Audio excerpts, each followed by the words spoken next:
यार, अपना गोल सामने रखो यार। आपका जो गोल है ना, गोल जिंदगी का जो गोल है, कर रहा हूँ यार, बहुत ज्यादा अपने एफर्ट दे रहा हूँ बड़ा अच्छा टीचर बनने के लिए और एक बड़ा अच्छा डॉक्टर बनने के लिए। मैं आपकी वर्कआउट। अस्सलाम वालेकुम वरहमतुल्लाह। मेरे बेटे कैसे हैं आप सब?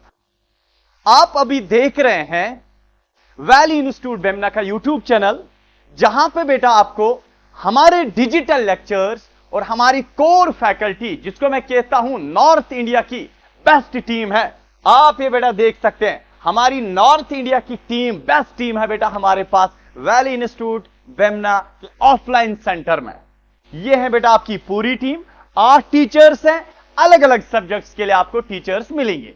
चलो बेटा वापस आते हैं अपने कारनामे पे। है हम सुन बेटा, हम एक चैप्टर क्लास 8th के लिए स्टार्ट करने वाले हैं, that is micro organism. Sir क्या मतलब? बेटा आपके बोर्ड्स आने वाले हैं ना मार्च में। अगर आपके बोर्ड्स आने वाले हैं तो बेटा आपको वहां एग्जाम भी देना है।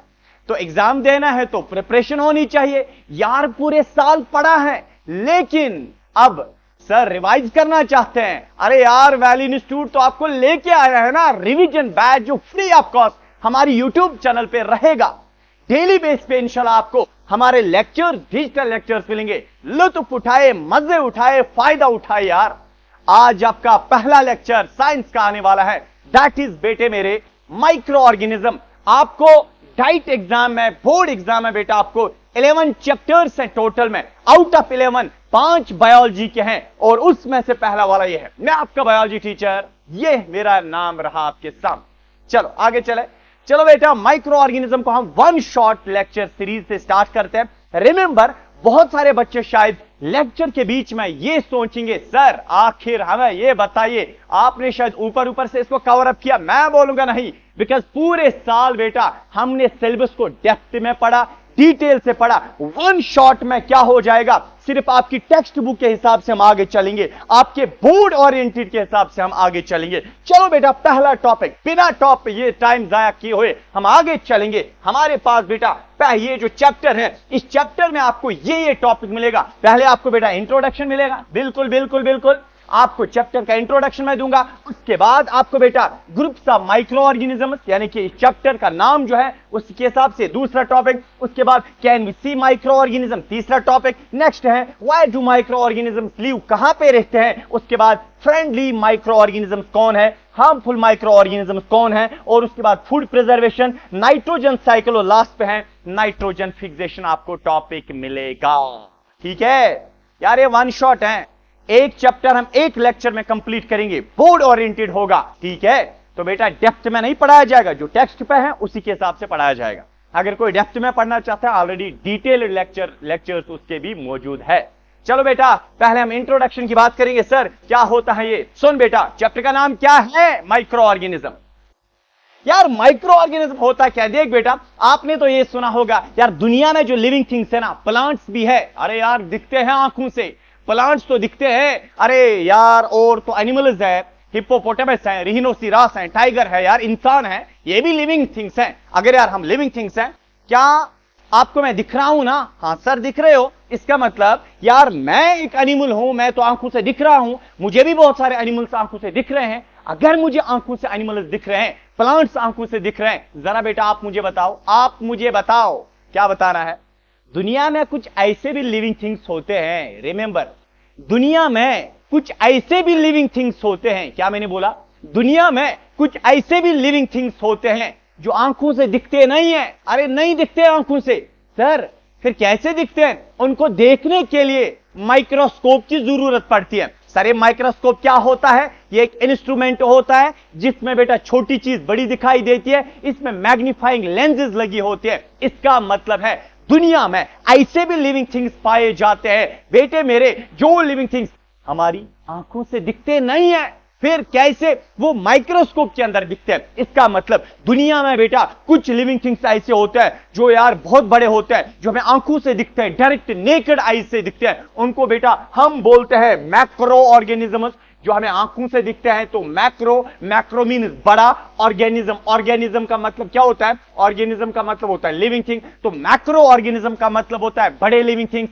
जैसे बेटा इसकी एग्जांपल आएगी प्लांट्स, इसकी एग्जांपल क्या है? इसकी एग्जांपल है बेटा प्लांट्स, इसकी बेटा एग्जांपल है एनिमल्स। ये वो लिविंग थिंग्स होते हैं बेटा जो हमें आंखों से दिखते हैं, बट दुनिया में ऐसे भी लिविंग थिंग्स हैं जो हमें आंखों से दिखते नहीं है। उनको देखने के लिए हमें माइक्रोस्कोप की जरूरत पड़ती है बेटे मेरे। उन ही लिविंग थिंग्स जो आंखों से दिखते नहीं है, जिनको देखने के लिए माइक्रोस्कोप की जरूरत पड़ती है, जो वेरी वेरी स्मॉल होते हैं, जो बहुत ज्यादा छोटे होते हैं, उन ऑर्गेनिजम्स को, उन लिविंग थिंग्स को बेटे मेरे हम बोलते हैं माइक्रो ऑर्गेनिजम्स। क्या बोलते हैं? माइक्रो मीन्स स्मॉल, बहुत छोटा।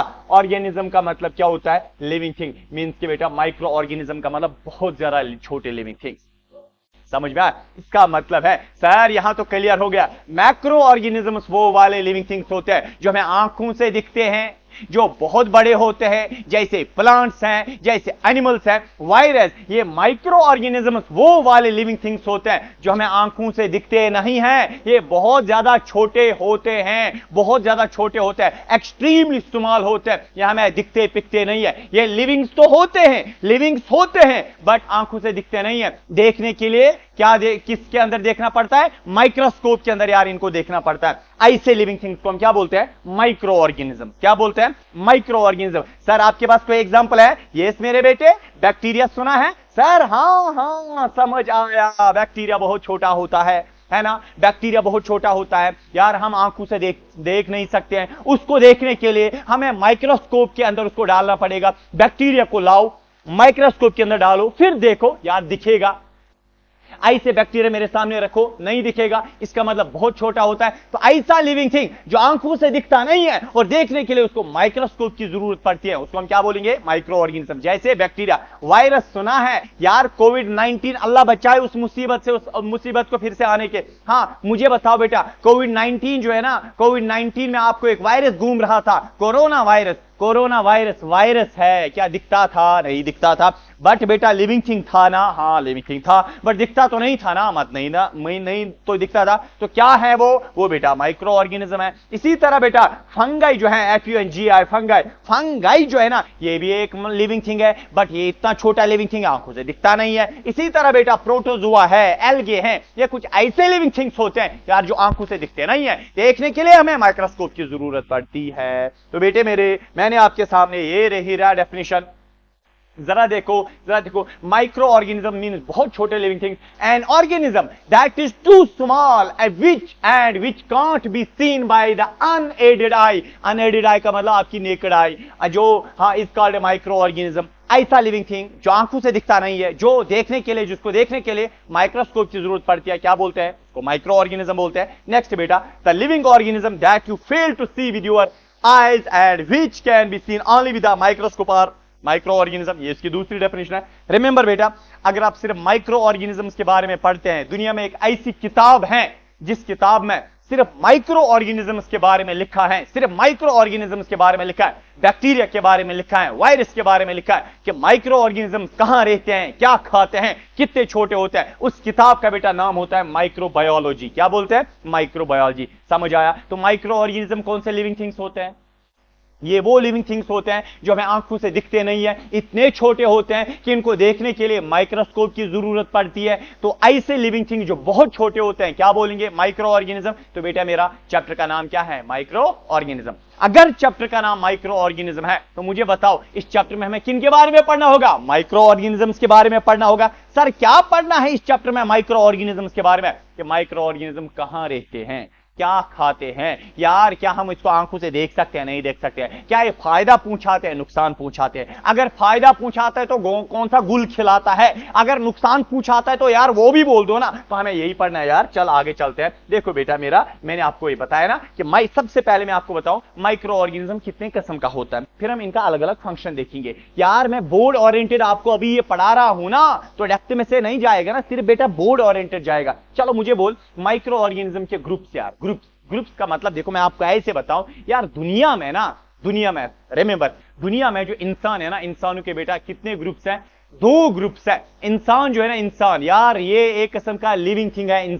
इंसानों के हमने 2 ग्रुप्स बांटे हैं। कैसे, क्या मतलब सर? यार हमने कहा इंसानों से, ए इंसानों आप में से जो मेल है, मर्द है, आगे निकल जाओ, आप में से जो फीमेल है, पीछे नहीं, आगे साइड में रहो। इसका मतलब हमने इंसानों के दो ग्रुप्स बांटे। इसी तरह बेटा चाहे आपके पास बैक्टीरिया है, चाहे आपके पास वायरस है, चाहे आपके पास फंगस है, चाहे कोई भी माइक्रो ऑर्गेनिज्म यहां पे है, तमाम दुनिया के माइक्रो ऑर्गेनिज्म बेटा मैंने यहां पे जमा किए। फॉर एग्जांपल तमाम दुनिया के माइक्रो ऑर्गेनिज्म मैंने यहां पे जमा किए। अब मैं इन माइक्रो ऑर्गेनिज्म से बोलता हूं, ए माइक्रो ऑर्गेनिज्म, आप ऐसे जो जो सेम सेम लगता है वो अलग ग्रुप में निकल जाओ। उस ग्रुप का मैंने नाम रखा बैक्टीरिया। क्या नाम रखा? बैक्टीरिया। फिर बाकी माइक्रो ऑर्गेनिज्म सेम सेम थे, वो उनका मैंने नाम रखा फंगई। कुछ माइक्रो ऑर्गेनिज्म का मैंने नाम रखा प्रोटोजोआ, कुछ माइक्रो ऑर्गेनिज्म अलगे, कुछ वायरस। इसका मतलब दुनिया में जो माइक्रो ऑर्गेनिज्म्स है ना बेटे मेरे, ये 5 प्रकार के हैं, 5 किस्म के हैं। तो मैंने हक के साथ कह सकता हूं आपसे, यार जितने भी दुनिया में छोटे लिविंग थिंग्स है ना, जितने नुन्ने नुन्ने छोटे लिविंग थिंग्स है ना, जितने लेलीपुट जैसे माइक्रो ये लिविंग थिंग्स है ना, यानी कि जितने भी माइक्रो ऑर्गेनिज्म्स है ना बेटे मेरे, ये 5 किस्म के, इनके 5 ग्रुप्स हैं यार। 5 ग्रुप्स के माइक्रो ऑर्गेनिज्म्स होते हैं दुनिया में। जो माइक्रो ऑर्गेनिज्म्स है ना वो 5 किस्म के हैं। कुछ माइक्रो ऑर्गेनिज्म्स को हम बोलते हैं बैक्टीरिया। क्या दुनिया में एक बैक्टीरिया नहीं, लाखों बैक्टीरिया है, लाखों किस्म के बैक्टीरिया है। बट जितने भी बैक्टीरिया हैं, हां बेटा, उन तमाम जितने भी लाखों किस्म के बैक्टीरिया है वो एक ग्रुप में आते हैं। उस ग्रुप का नाम बैक्टीरिया ग्रुप। ये माइक्रो ऑर्गेनिज्म का पहला मेंबर हुए है, या माइक्रो ऑर्गेनिज्म का पहला ग्रुप होता है जिसका नाम है बैक्टीरिया। ठीक है। इस तरह बेटा माइक्रो ऑर्गेनिज्म का एक और ग्रुप होता है, इसका नाम क्या है? फंगई। क्या है? फंगई। जैसे बेटा इंसानों को मैंने 2 ग्रुप्स किए ना, कुछ इंसानों को बोलता हूं मैं मेल, कुछ फीमेल। क्या आपका ये मतलब है कि मेल दुनिया में एक ही है? नहीं यार, ये ग्रुप का नाम है। इस ग्रुप में कितने मेंबर्स है? लाखों, करोड़ों। इसी तरह बैक्टीरिया एक ग्रुप है माइक्रो ऑर्गेनिज्म का। इसमें कितने किस्म के बैक्टीरिया आते हैं? लाखों, करोड़ों माइक्रो ऑर्गेनिज्म के किस्म आते हैं। इसी तरह बेटा तीसरा जो माइक्रो ऑर्गेनिज्म का ग्रुप है ना वह है प्रोटोजोआ। प्रोटोजोआ, इसमें भी कुछ माइक्रो ऑर्गेनिजम्स आते हैं। और नेक्स्ट वाला माइक्रो ऑर्गेनिज्म का ग्रुप है जिसका नाम है बेटे मेरे एल्गे। ये भी माइक्रो ऑर्गेनिज्म का ग्रुप है। जितने भी दुनिया में एल्गे हैं ये माइक्रो ऑर्गेनिज्म होता है। तमाम एल्गे हम किस ग्रुप में रखेंगे? एल्गे ग्रुप में।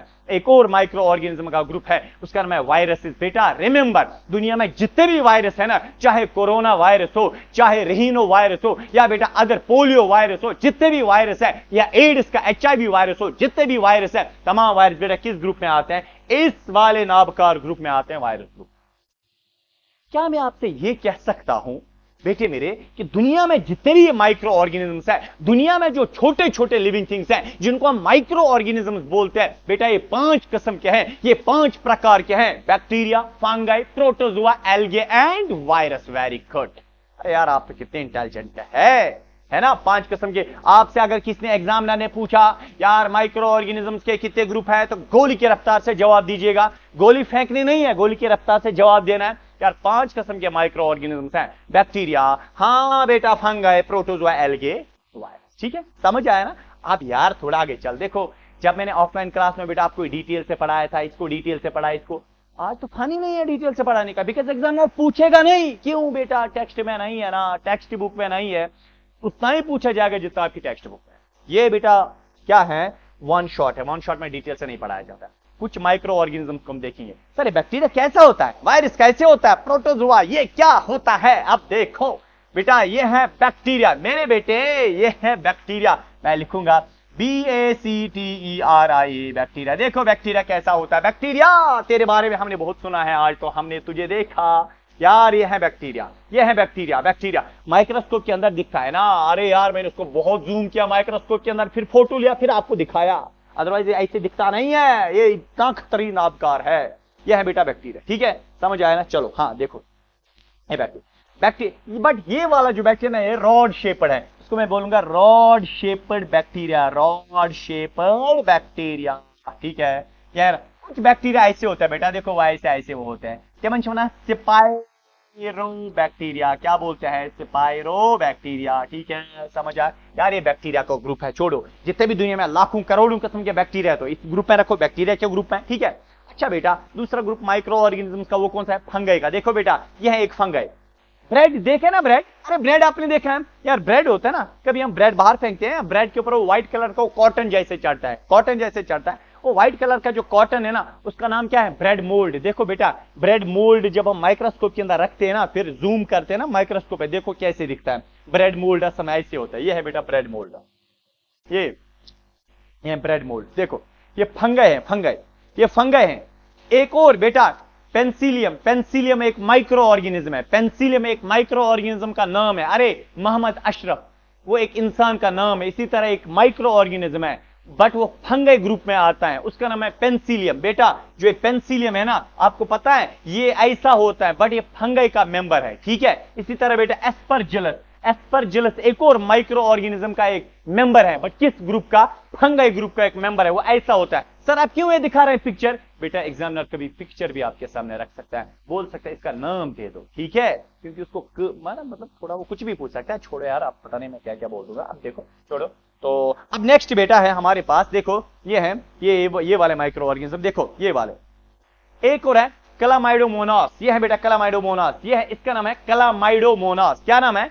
क्लामाइडोमोनास। ये क्लामाइडोमोनास जो है ना, ये बेटा एल्गे का एक मेंबर है, ये एक माइक्रो ऑर्गेनिज्म है, बट ये एल्गे मेंबर में आता है, एल्गे वाले ग्रुप पे आता है। एक और है, इसका नाम है बेटा स्पाइरोगायरा, स्पाइरो एस, यहां ऐसे मैं लिखूंगा SPIROGYRA, इसका नाम है बेटा स्पाइरोगायरा, ये है स्पाइरोगायरा।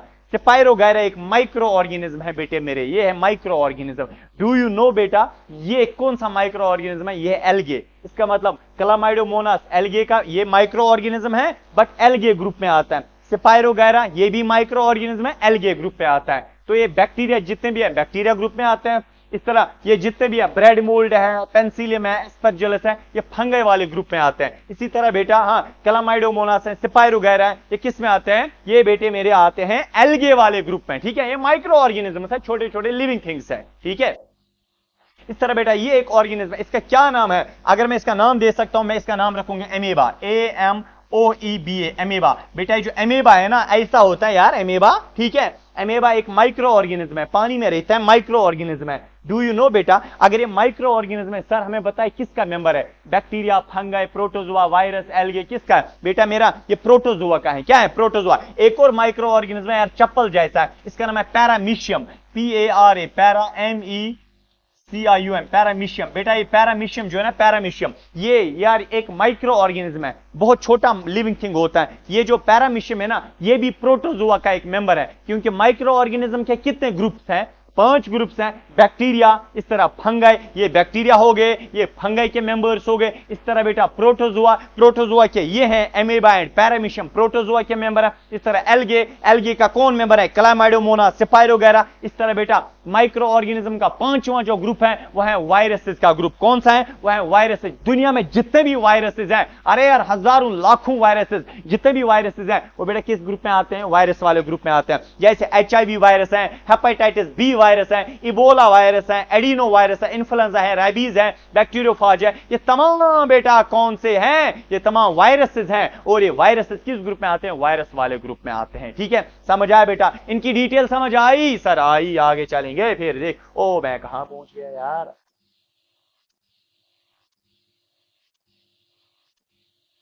चलो हाँ नेक्स्ट देखो, नेक्स्ट है बेटा, क्या हम माइक्रो ऑर्गेनिज्म को देख सकते हैं? Can we see micro organism? क्या हम माइक्रो ऑर्गेनिज्म को देख सकते हैं? नहीं देख सकते? अरे यार बोलना, क्या हम माइक्रो ऑर्गेनिज्म को देख सकते हैं? नहीं देख सकते हैं? क्या बोल रहा है यहां पे? Can we see micro organism? क्या हम माइक्रो ऑर्गेनिज्म को देख सकते हैं? मैं बोलूंगा यस हम देख सकते हैं, बट क्या नेकड आई से? नहीं, नेकड आई से नहीं यार, हम माइक्रो ऑर्गेनिज्म को नेकड आई से नहीं देख सकते। मैं इसका जवाब देख सकता हूं, नो नो नो, हम नहीं देख सकते हैं। No, we can't see them, we can't see them by naked eye, by naked eye. यार हम तो इनको नेकड आई से देख नहीं सकते हैं। ऐसे जो ना, अगर आप माइक्रो ऑर्गेनिज्म बोलोगे ना, मेरे हाथ में माइक्रो ऑर्गेनिज्म है सर देखो, मैं नहीं देख सकता हूं। बिकॉज यार क्यों नहीं देख सकता हूं? ये बहुत ज्यादा छोटे होते हैं, यार एक्सट्रीमली स्मॉल, बहुत ज्यादा छोटे होते हैं, that's why I can't see them, ठीक है, इसलिए मैं इनको नहीं देख सकता हूं। चलो बेटे मेरे आगे चलते हैं, नेक्स्ट वाला। अब देखो, हाँ, where do micro organisms live? कहां रहते हैं यार, ये कहां रहते हैं? क्वेश्चन एग्जामिनर आपसे पूछ सकता है ना, माइक्रो ऑर्गेनिज्म अगर हैं दुनिया में, पर कहां रहते हैं? डू यू नो कहां पे रहते हैं? चाहे बेटा सर्दी हो, चाहे गर्मी हो, चाहे बेटा हॉट सीजन हो, चाहे बेटा पहाड़ हो, चाहे डेजर्ट हो, या इसी तरह रेनी सीजन हो, समर हो, स्प्रिंग हो, विंटर हो, मार्शलैंड्स हो, हर जगह माइक्रो ऑर्गेनिजम्स पाए जाते हैं। किसी भी मौसम में, सर्दी हो, गर्मी हो, मार्शलैंड्स हो, बेटा स्प्रिंग हो, समर हो, हर मौसम में और हर जगह ये रहते हैं। चाहे डेजर्ट हो, चाहे पानी हो, इवन दो जमीन हो, जमीन के अंदर भी ये रहते हैं और प्लांट्स के ऊपर भी रहते हैं। कभी कभार ये एनिमल्स की बॉडी के ऊपर भी, एनिमल्स की बॉडी के अंदर भी रहते हैं। रिमेंबर, जब एक माइक्रो ऑर्गेनिज्म किसी एनिमल की बॉडी के अंदर रहता है ना, तब उस माइक्रो ऑर्गेनिज्म को हम बोलेंगे पैरासाइट। क्या बोलेंगे? पैरासाइट। पैरासाइट वो लिविंग थिंग होता है जो दूसरे लिविंग थिंग की बॉडी के अंदर होता है।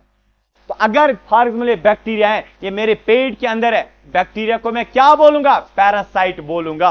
समझ आया? इसका मतलब है मेरे बेटे, रिमेंबर कि ये जो माइक्रो ऑर्गेनिजम्स है हर जगह होते हैं, हर मौसम में होते हैं, चाहे पहाड़ हो, चाहे जमीन के अंदर हो वहां भी ये रहते हैं, चाहे पानी हो वहां भी ये रहते हैं बेटा, बर्फ में भी रहते हैं या हवा में भी रहते हैं, जमीन के ऊपर भी रहते हैं, लिविंग थिंग्स की बॉडी के अंदर भी रहते हैं, लिविंग थिंग्स की बॉडी के ऊपर रहते हैं, हर मौसम में हर जगह ये रहते हैं। यही मैंने लिखा है बेटा इस लाइन में। अगर आप स्क्रीनशॉट उठाना चाहते हैं यू कैन।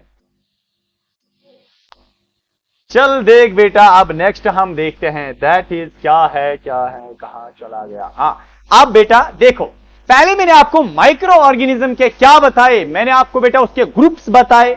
माइक्रो ऑर्गेनिज्म के कितने ग्रुप्स हैं यार? ग्रुप्स, हाँ 5 ग्रुप्स हैं। पर अब है माइक्रो ऑर्गेनिज्म जो है ना बेटा, ये दो टाइप्स के हैं।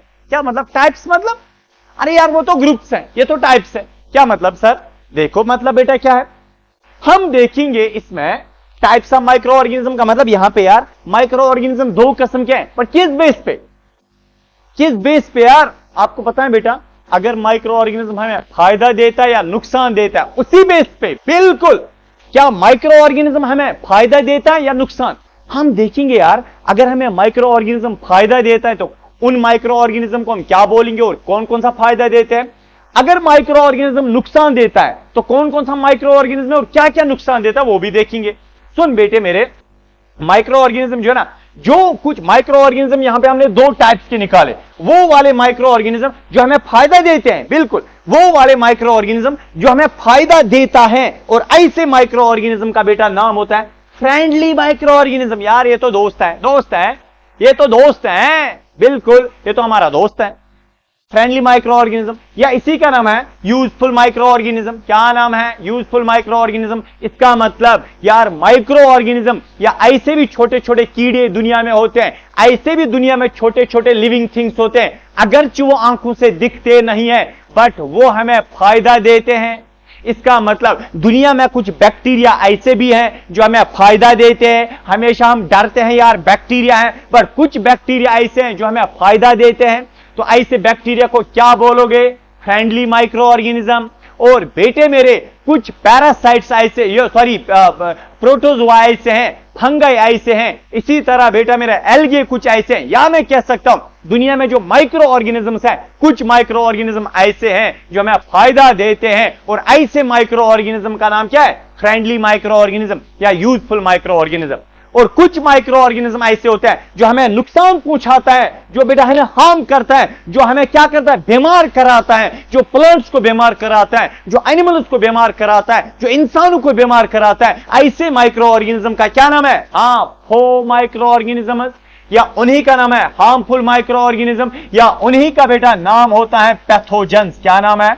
इन्हीं का नाम है पैथोजन। तो बेटा मेरा पैथोजेंस किनको बोलोगे? ये वो माइक्रो ऑर्गेनिज्म होते हैं जो बेटा इंसानों को बीमार कराते हैं, जो हमारे दुश्मन होते हैं। ये वो माइक्रो ऑर्गेनिज्म है जो प्लांट्स को, एनिमल्स को बीमार करते हैं। तो दुनिया में कितने किस्म के माइक्रो ऑर्गेनिज्म? 2। कौन कौन सा? Useful micro organism and harmful micro organism. Useful micro organism का नाम है friendly micro organism, harmful micro organism का नाम है फो माइक्रो ऑर्गेनिज्म। ठीक है बेटे मेरे, चलो अब हम पहले देखते हैं फ्रेंडली माइक्रो ऑर्गेनिज्म कौन कौन सा है। आपके पास है बेटा ये फ्रेंडली माइक्रो ऑर्गेनिज्म, वो माइक्रो ऑर्गेनिज्म जो हमें फायदा पहुंचाता है, उसका नाम है फ्रेंडली माइक्रो ऑर्गेनिज्म। इसी का नाम है यूजफुल माइक्रो ऑर्गेनिज्म। ठीक है बेटे मेरे, अब देख अच्छे से। सर फायदा, ये फायदा पहुंचाते हैं, बिल्कुल यार ये फ्रेंडली है, फायदा पहुंचाए। कौन कौन सा फायदा पहुंचाते हैं? सुन बेटा, पहला फायदा जो माइक्रो ऑर्गेनिज्म हमें पहुंचाता है वो है बेटा role of micro organism curdling of milk. Curdling of milk में भी मदद देते हैं, फिर इसमें भी, बेकिंग में भी, मैं अभी समझाऊंगा एक एक करके, बेकिंग में भी मदद देते हैं, एंटीबायोटिक बनाने में ये मदद देते हैं यार, वैक्सीन बनाने में मदद देते हैं, इसी तरह बेवरेज शराब बनाने में मदद देता है। सर शराब यार अच्छा काम है, अच्छा काम है, क्यों दवाइयां हम शराब से बनाते हैं, इसका मतलब वो जो शराब है माइक्रो ऑर्गेनिज्म से बनाते हैं।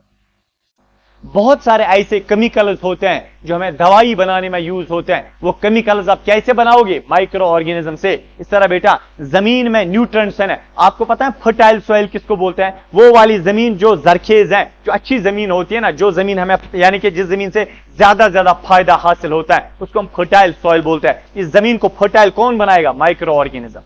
सर इतने फायदे माइक्रो ऑर्गेनिज्म देता है? हाँ मेरे बेटे, माइक्रो ऑर्गेनिज्म बहुत ज्यादा फायदा हमें देता है, इसीलिए बेटा इन बैक्टीरिया को अंडर एस्टिमेट मत करो, एसीआर फंगाई को अंडर एस्टिमेट मत करो, बहुत ज्यादा फायदा हमें देता है। सर फायदा, इतने फायदा ये माइक्रो ऑर्गेनिज्म देता है? बिल्कुल बेटा, हम एक एक करके इनका फायदा देखेंगे। माइक्रो ऑर्गेनिज्म ये फायदा हमें देते हैं। चल बेटा पहला फायदा देख, role of micro organism curdling of milk. Sir क्या मतलब? जल्दी में बताइए सर, वन शॉट चल रहा है। आपको बता बेटा, मैंने दूध लाया, MILK मिल्क, मैंने क्या लाया? मिल्क लाया। यह है बेटा मेरे पास गोरी से मैंने लाया, अरे गूर से, मैंने दूध वाले से मैंने क्या लाया?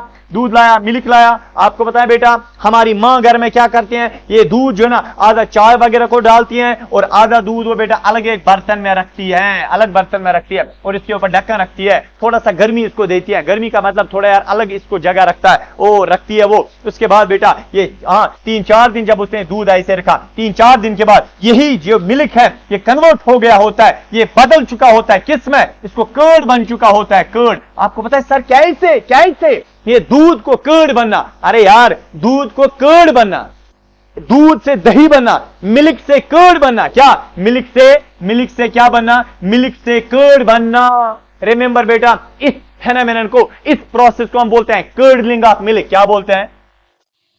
Curdling of milk. Curdling of milk का मतलब होता है जब दूध से दही बनता है, जब दूध को दही बनता है, जब मिल्क को दही बनता है, इस प्रोसेस को हम बोलते हैं कर्डलिंग ऑफ मिल्क। सर ये कैसे बनता है? एक्चुअली बेटा ये जो दूध हमने यहां पे रखा ना, आधा दूध हमने चाय को डाला, आधा दूध हमने अलग पतीले में रखा। इस पतीले में जो आपने दूध रखा, इस दूध में बेटा कुछ माइक्रो ऑर्गेनिज्म जाते हैं, वो हवा में घूम रहे होते हैं। वो माइक्रो ऑर्गेनिज्म, एक बैक्टीरिया हवा में घूम रहा होता है। बैक्टीरिया एक माइक्रो ऑर्गेनिज्म है, वो क्या है? वो हवा में घूम रहा होता है, इधर उधर दरफदर होता है।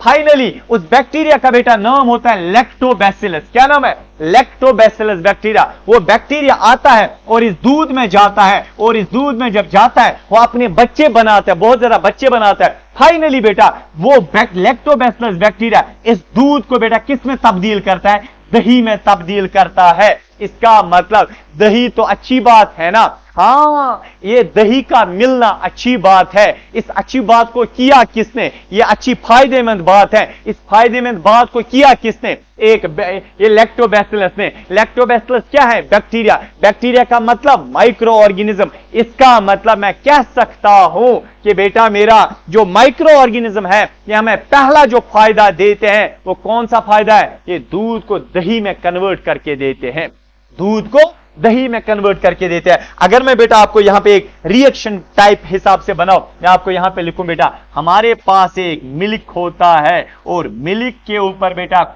मिल्क जो है ना ये किस में कन्वर्ट होता है? कर्ड में कन्वर्ट होता है। पर कैसे? एक्चुअली बेटा इस मिल्क जो है, मिल्क को कर्ड में कन्वर्ट करने के लिए कौन सा बैक्टीरिया यूज होता है? लैक्टोबैसिलस। क्या? Lactobacillus bacteria. इस प्रोसेस को हम क्या बोलते हैं? इसको बेटा हम बोलते हैं कर्डलिंग बोलते हैं। क्या बोलते हैं? कर्डलिंग बोलते हैं। अच्छी बात है, बुरी बात है? अच्छी बात है। इस अच्छी बात को किया किसने? Micro organism. इसका मतलब पहला फायदा इन्होंने दिया नहीं दिया? सर दिया। गवर्नमेंट है यार, तेरा सल्यूट हम कर रहे हैं। किसको? ए लैक्टोबैसिलस, ए बैक्टीरिया, तूने पहला काम किया। कौन सा काम? तूने यार दूध को दही में कन्वर्ट किया। अच्छी बात है। चल बेटा दूसरा फायदा देखते हैं, role of micro organism in baking.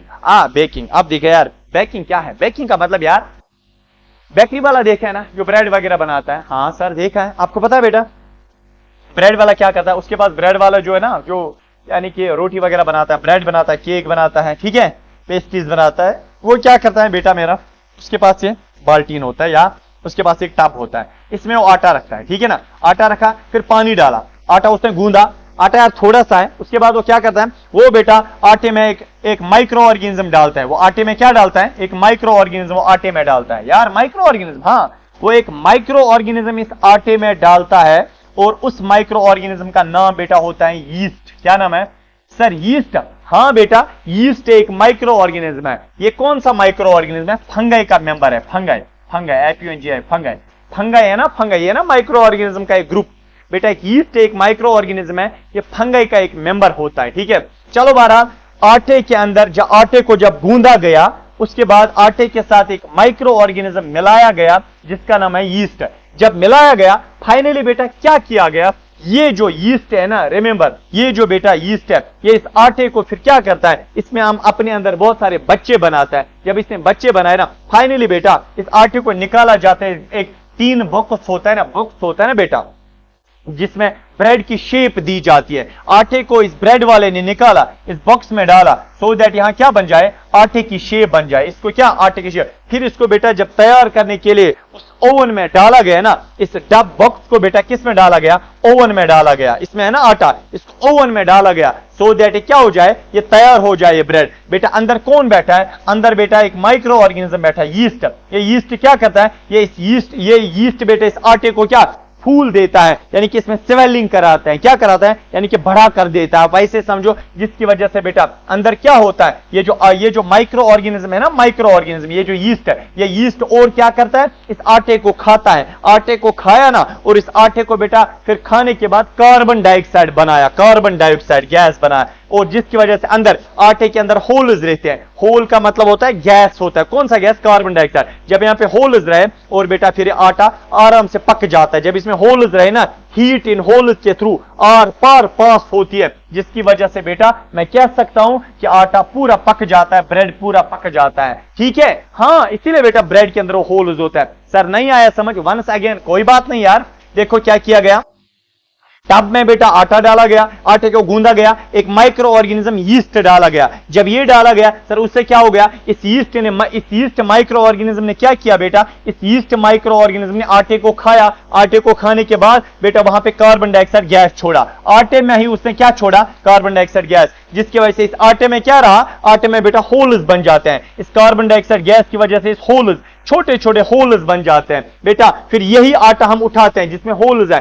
फिर बेटा हम ब्रेड इसको बनाते हैं, ब्रेड, ठीक है। हाँ सर, इस आटे जब हम ब्रेड बनाते हैं ना, ओवन में डालते हैं, फिर निकालते हैं, फिर जब हम इस ब्रेड को काटते हैं, अंदर ये पूरा पक गया होता है, पूरा इसके अंदर आर पार तैयार हो चुका होता है, और इस ब्रेड के अंदर होल्स हैं। वो होल्स किसकी वजह से, इस यीस्ट ने उस कार्बन डाइऑक्साइड वो डाला था। इसका मतलब अगर हम यीस्ट नहीं डालते ना, ये आटा आटा ही रहता है यार। फिर इस आटे को हम ओवन में डालते, और ओवन में पूरा आटा जो है ना, ये पूरा ब्रेड नहीं बनता। या जब हम ब्रेड को काटते हैं, अंदर आटा ही आटा होता है, क्योंकि इसके थ्रू आर पार हीट पास नहीं हो जाती। क्यों नहीं हो जाती, क्योंकि होल्स नहीं थे। इन ब्रेड के अंदर ये होल्स कौन बनाता है, सो दैट हीट आराम से पास हो जाए। यार यही तो माइक्रो ऑर्गेनिज्म बनाता है, जिसका नाम है यीस्ट। इसका मतलब बेकिंग में बेटा, बेकरी के काम में इस यीस्ट माइक्रो ऑर्गेनिज्म का बहुत ज्यादा यूज किया जाता है ना। ये अच्छी बात है, गलत बात है, ये तो बहुत अच्छी बात है। यानी कि ब्रेड बनना ये अच्छी बात है, इस अच्छी बात को किया ना एक माइक्रो ऑर्गेनिज्म है। तो मैंने यही कहा, यीस्ट एक माइक्रो ऑर्गेनिज्म है। It is used in a raising agent in baking. It is due to the action of yeast that the duff rise का मतलब आटा जो है ना, जो गूंदा हुआ आटा है वो राइज हो जाता है, सूजन आती है। क्यों, माइक्रो ऑर्गेनिज्म ने अंदर कार्बन डाइऑक्साइड उसके अंदर बनाया, ठीक है। फिर यही बेटा मैंने इसके अंदर लिखा है कि कार्बन डाइऑक्साइड वगैरह बनाता है, जिसकी वजह से वो आटा फूल जाता है, ठीक है। अच्छी बात है। इसका मतलब बेटा बेकिंग में, यानी कि अगर बेटा डफ का मतलब क्या होता है, आटा, गूंदा हुआ आटा। डफ को बेटा किस में यूज यानी कि तब्दील किया जाता है, ब्रेड में, ठीक है। डफ को ब्रेड में कन्वर्ट किया जाता है। कन्वर्ट करने वाला कौन है, एक यीस्ट होता है, ठीक है। समझ आया, यह है बेटा इनका दूसरा फायदा माइक्रो ऑर्गेनिजम्स का जो हमें देते हैं। तीसरा फायदा बेटा, role of micro organism in antibiotic preparation, बहुत ज्यादा इंपॉर्टेंट है बेटा। एंटीबायोटिक क्या होता है, अच्छे से बेटा बात को समझो, ये एंटीबायोटिक क्या होता है। देखो एंटीबायोटिक सबसे पहले क्या होता है, मिसाल के तौर पर बेटा ये एक इंसान है, अरे ये बेटा एक इंसान है, इस इंसान के, रिमेंबर इंसान की बॉडी के अंदर मिसाल मिसाल के तौर पर मेरे बेटे कोई भी माइक्रो ऑर्गेनिज्म गया या कोई बैक्टीरिया गया, इस बैक्टीरिया की वजह से या एक माइक्रो ऑर्गेनिज्म इस इंसान की बॉडी में गया और ये इंसान क्या पड़ गया, बीमार पड़ गया, ये बेटा इल पड़ गया, इल मींस के ये डिजीज बन गया, बीमार पड़ गया। जरा बेटे मेरे आप मुझे बताओ, एक इंसान की बॉडी में माइक्रो ऑर्गेनिज्म गया और वो इंसान क्या पड़ गया, बीमार पड़ गया। हां बेटे मेरे ये बीमार पड़ गया। माइक्रो ऑर्गेनिज्म लिविंग थिंग है नहीं है? सर है। ये पेशेंट आप डॉक्टर के पास गया, डॉक्टर को बोलते हैं डॉक्टर साहब आप मुझे बताइए, डॉक्टर साहब आप मुझे बताइए कि मुझे क्या करना चाहिए, मैं बीमार पड़ा हूं, पेट में दर्द है। डॉक्टर इसको बोलता है कोई बात नहीं ए पेशेंट, कोई बात नहीं, तेरे अंदर एक्चुअली इन्फेक्शन हो गया है, तेरे अंदर एक्चुअली बैक्टीरिया गए हैं और उस बैक्टीरिया को क्या करना है, हमें मारना है। अब डॉक्टर बोलेगा, ये पेशेंट बोलेगा कैसे मारोगे? डॉक्टर बोलेगा अरे मैं गोली नहीं उठाऊंगा और आपको मारूंगा, एक्चुअली मैं आपको एक दवाई दूंगा। डॉक्टर बोलता है इस पेशेंट को, ए पेशेंट मैं आपको एक दवाई दूंगा। क्या दूंगा? दवाई। जो दवाई तू खाएगा और उस दवाई की वजह से बैक्टीरिया मर जाएगा, बैक्टीरिया किल हो जाएगा। हां वो दवाई जो इस बैक्टीरिया को अंदर मारती है, इस माइक्रो ऑर्गेनिज्म को अंदर मारती है, उस दवाई का बेटे नाम होता है एंटीबायोटिक। क्या नाम होता है? Anti means against, biotic means living के अगेंस्ट। किस लिविंग के? माइक्रो ऑर्गेनिज्म है ना लिविंग थिंग, इस माइक्रो ऑर्गेनिज्म लिविंग थिंग के अगेंस्ट जो दवाई होती है उसका नाम है एंटीबायोटिक मेडिसिन। एंटीबायोटिक मेडिसिन कौन सी दवाई? वो वाली दवाई जो बेटे मेरे जब इंसान को माइक्रो ऑर्गेनिजम्स बीमार करते हैं, उन माइक्रो ऑर्गेनिजम्स को मारने के लिए जो हम दवाई देते हैं उस दवाई का नाम होता है एंटीबायोटिक मेडिसिन। तो बेटे मेरे माइक्रो ऑर्गेनिज्म जो है ना, माइक्रो रिमेंबर ये वाला नहीं, कुछ माइक्रो ऑर्गेनिजम्स दुनिया में ऐसे होते हैं, कुछ माइक्रो ऑर्गेनिजम्स दुनिया में, रिमेंबर कुछ माइक्रो ऑर्गेनिजम्स दुनिया में ऐसे हैं बेटा, उनको हम यूज करते हैं और उन्हीं से हम क्या बनाते हैं? एंटीबायोटिक। उन्हीं से हम ये दवाई बनाते हैं। यानी कि एंटीबायोटिक दवाई सर कहां से मिलेगी हमें, सो दैट हम इस एंटीबायोटिक दवाई को खाएंगे और इस बैक्टीरिया को मारेंगे। कहां से बनाएंगे एंटीबायोटिक दवाई? ये एंटीबायोटिक दवाई जो है ना, ये भी बेटा कहां से बनाई जाती है? अदर माइक्रो ऑर्गेनिज्म से बेटा ये बनाई जाती है। ये एंटीबायोटिक दवाई भी माइक्रो ऑर्गेनिज्म से बनाई जाती है। यही तो बेटा मैंने आपको बताया, क्या माइक्रो ऑर्गेनिज्म को हम यूज करते हैं एंटीबायोटिक बनाने में। कहां चला गया? माइक्रो ऑर्गेनिज्म को हम यूज करते हैं किस में? एंटीबायोटिक बनाने में, एंटीबायोटिक मेडिसिन बनाने में हम माइक्रो ऑर्गेनिज्म का यूज करते हैं। कैसे सर? देखो मैं आपको पहले बताऊं, microbes are also used. Microbe का मतलब होता है माइक्रो ऑर्गेनिज्म ही, ठीक है? यहां पे क्या बोल रहा है? Microbes are also used to prepare antibiotics, ठीक है, which are used to treat several bacterial infection. अगर किसी इंसान को बैक्टीरिया ने इन्फेक्शन किया है तो उसको हम कौन सी दवाई देंगे? वेरी गुड, एंटीबायोटिक दवाई देंगे। Antibiotics are chemical substances. अरे एंटीबायोटिक दवाई होती है, दवाई का मतलब है ना केमिकल सब्सटेंसेस, यही बोलता है। Antibiotics are chemical substances that kill disease causing microbes। बेटा अगर इंसान को बॉडी के अंदर माइक्रो ऑर्गेनिज्म गया है और इंसान बीमार पड़ गया है और उस बीमारी को या उस माइक्रो ऑर्गेनिज्म को मारने के लिए किसका हम यूज करेंगे? एंटीबायोटिक्स का यूज करेंगे, ठीक है? हाँ, it is quite interesting to find that there are some microbes which cause diseases. On the other hand, some are which help बेटा in preparation of antibiotics and thus cure diseases। हाँ सुनो बेटा, कुछ micro organisms बीमार करते हैं और उन्हीं बीमार करने वाले माइक्रो ऑर्गेनिजम्स को मारने के लिए क्या है? हम एंटीबायोटिक लेते हैं। और एंटीबायोटिक कहां से बनाते हैं? अदर माइक्रो ऑर्गेनिज्म से। दुनिया का पहला मेंबर, उसका नाम था अलेक्जेंडर फ्लेमिंग। क्या नाम था? अलेक्जेंडर फ्लेमिंग बेटा दुनिया का पहला मेंबर है, उसने पहला दुनिया का एंटीबायोटिक दवाई बनाई। आपसे अगर क्वेश्चन पूछा गया कि कौन है वो जिसने दुनिया की पहली एंटीबायोटिक मेडिसिन बनाई, उसका नाम था अलेक्जेंडर फ्लेमिंग। बेटा ये स्कॉटिश साइंटिस्ट था, स्कॉटलैंड का रहने वाला था, इसने दुनिया की पहली एंटीबायोटिक मेडिसिन बनाई। सर इसने? हाँ बेटा, हाँ, इसने जो दुनिया में पहली एंटीबायोटिक मेडिसिन बनाई ना, इसने उस एंटीबायोटिक मेडिसिन का नाम रखा पेनिसिलिन। क्या नाम रखा? इसने उस एंटीबायोटिक दवाई का नाम रखा पेनिसिलिन। तो दुनिया में सबसे पहले किस साइंटिस्ट ने एंटीबायोटिक मेडिसिन बनाई? अलेक्जेंडर फ्लेमिंग ने। और अगर इसने ये बनाई और उस दवाई का नाम इसने क्या रखा? पेनिसिलिन। बेटा सुनो, अब penicillin discovery was a chance discovery. आपको पता है एक्चुअली इस अलेक्जेंडर फ्लेमिंग का इंटेंशन ये नहीं था, इसका इंटेंशन ये नहीं था, लेबोरेटरी में एक काम कर रहा था, ये रिसर्च कर रहा था, बट इसका ये गरज नहीं था मैं एंटीबायोटिक मेडिसिन बनाऊं। फिर बेटा बाई चांस इसको गलती से एंटीबायोटिक मेडिसिन वहां पे बन गया। चलो बहरहाल मुझे वो आपको नहीं बताना इसने क्या क्या वो कैसे क्या किया है एंटीबायोटिक्स क्या यानी कि कैसे। इतना तो मैं आपको बोल सकता हूं यार, एंटीबायोटिक मेडिसिन ऐसी दवाई होती है जो इंसान को जब कोई बैक्टीरिया या अदर माइक्रो ऑर्गेनिज्म बीमार करता है, उस बीमारी को मारने के लिए हम एंटीबायोटिक दवाई देते हैं। एंटीबायोटिक दवाई को सबसे पहले बनाने वाला अलेक्जेंडर फ्लेमिंग, और इसने जो सबसे पहले एंटीबायोटिक बनाई उसका क्या नाम रखा? पेनिसिलिन नाम रखा। क्या नाम रखा? पेनिसिलिन नाम रखा। ठीक है, हाँ चलो बेटा ये इतना तो आपके लिए नहीं है। ठीक है, तो हाँ एक्चुअली बेटा ये जो इसकी डिस्कवरी है ना, इसकी जो डिस्कवरी है यार एंटीबायोटिक की डिस्कवरी, वो एक चांस डिस्कवरी थी। चलो छोड़ो आप वो, इसका मतलब है मैं इतना तो आपको बोल सकता हूं बेटा, एंटीबायोटिक मेडिसिन जो है ना, एंटीबायोटिक मेडिसिन जो है ये हम कैसे बनाते हैं, किन से हम बनाते हैं? माइक्रो ऑर्गेनिज्म से। किन से?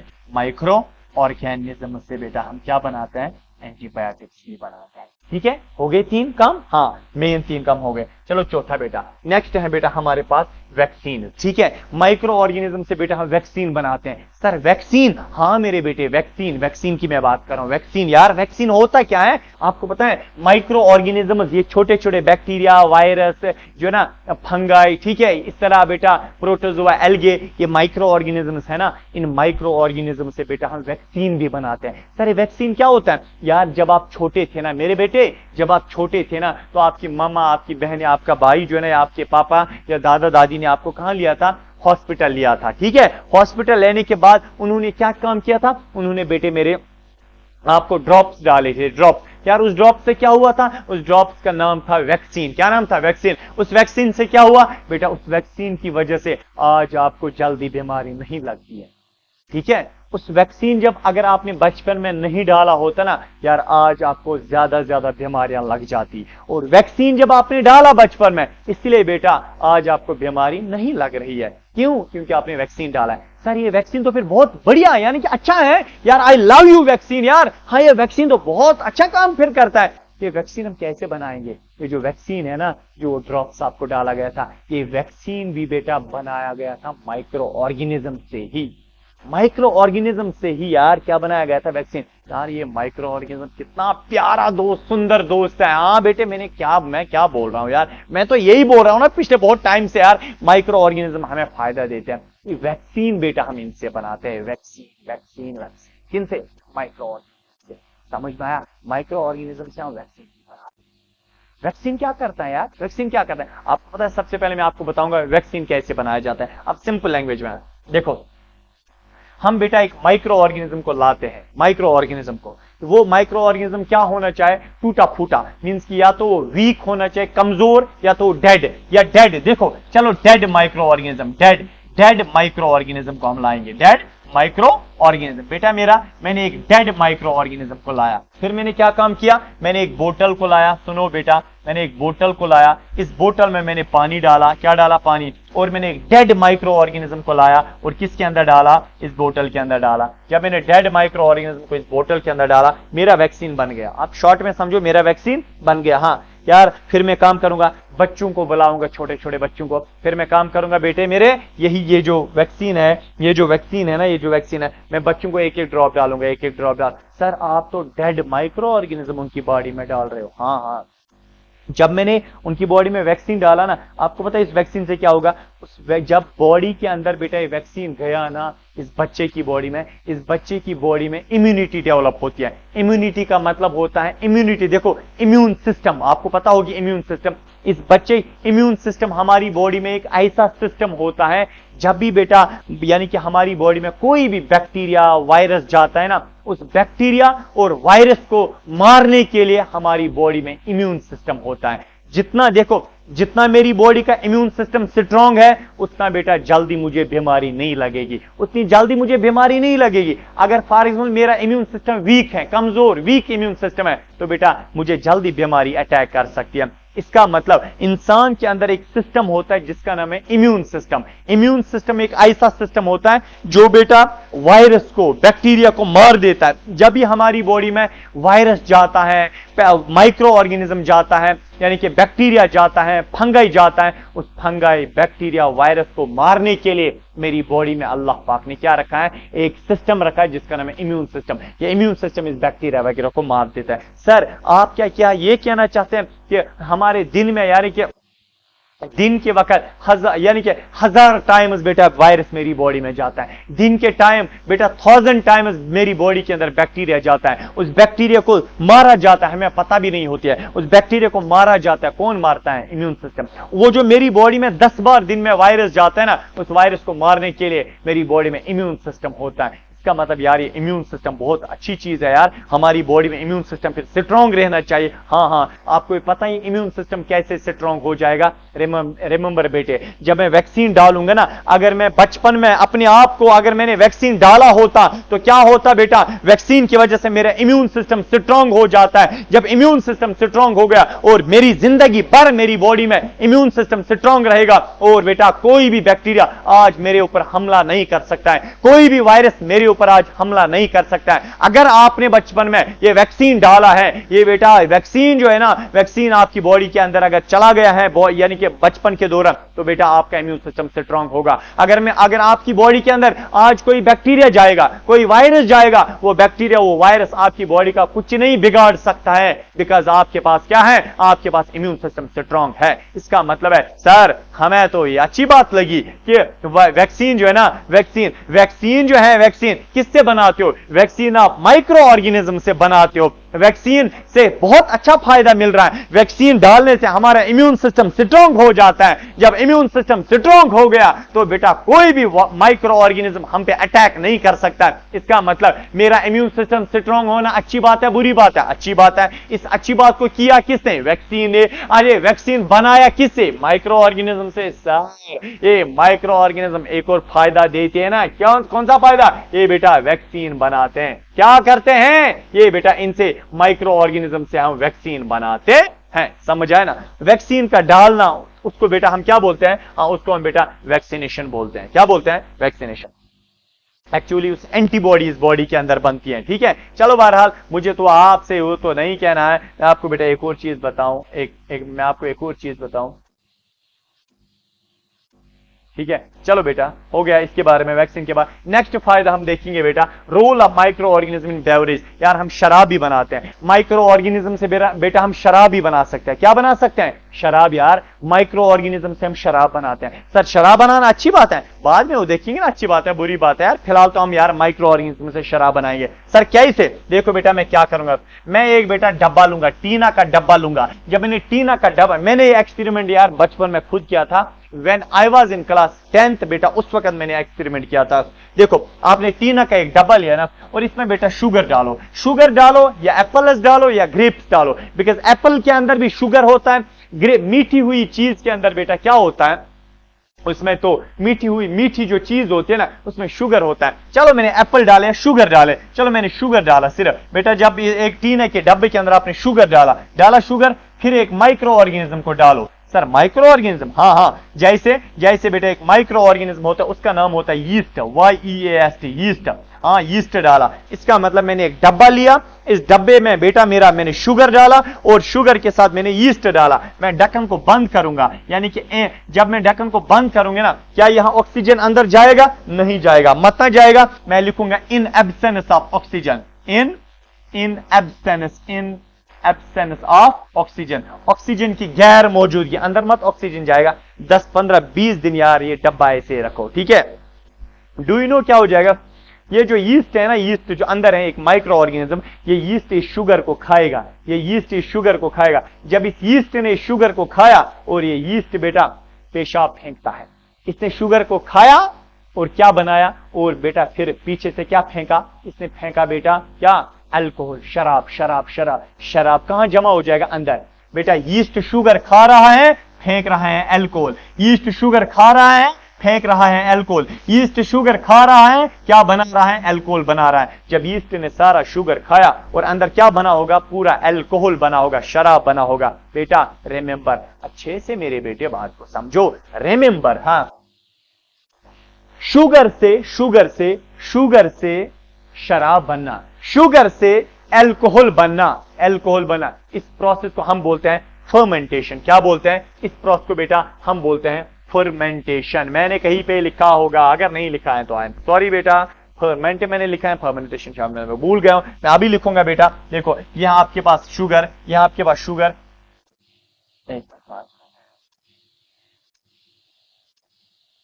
हाँ देखो आपके पास है बेटा ये शुगर, देखो आपके पास है शुगर, SUGR, शुगर है। शुगर जो है इसके ऊपर कौन बैठता है? यीस्ट बैठता है। जब शुगर के ऊपर यीस्ट बैठा और क्या ऑक्सीजन जा रहा था? नहीं जा रहा था। In absence of oxygen, in absence of oxygen, oxygen की गैर मौजूदगी में शुगर को, जब शुगर को यीस्ट ने खाया तो बेटा इसको किस में कन्वर्ट किया गया? इसको बेटा कन्वर्ट किया गया अल्कोहल में, अल्कोहल में। बेटा मेरा रिमेंबर, शुगर को जब यीस्ट खाता है ऑक्सीजन की गैर मौजूदगी में, जब शुगर को यीस्ट खाता है और किस में बनाता है? अल्कोहल बनाता है। इस पूरे प्रोसेस को बेटा मैं बोलता हूं फर्मेंटेशन। क्या?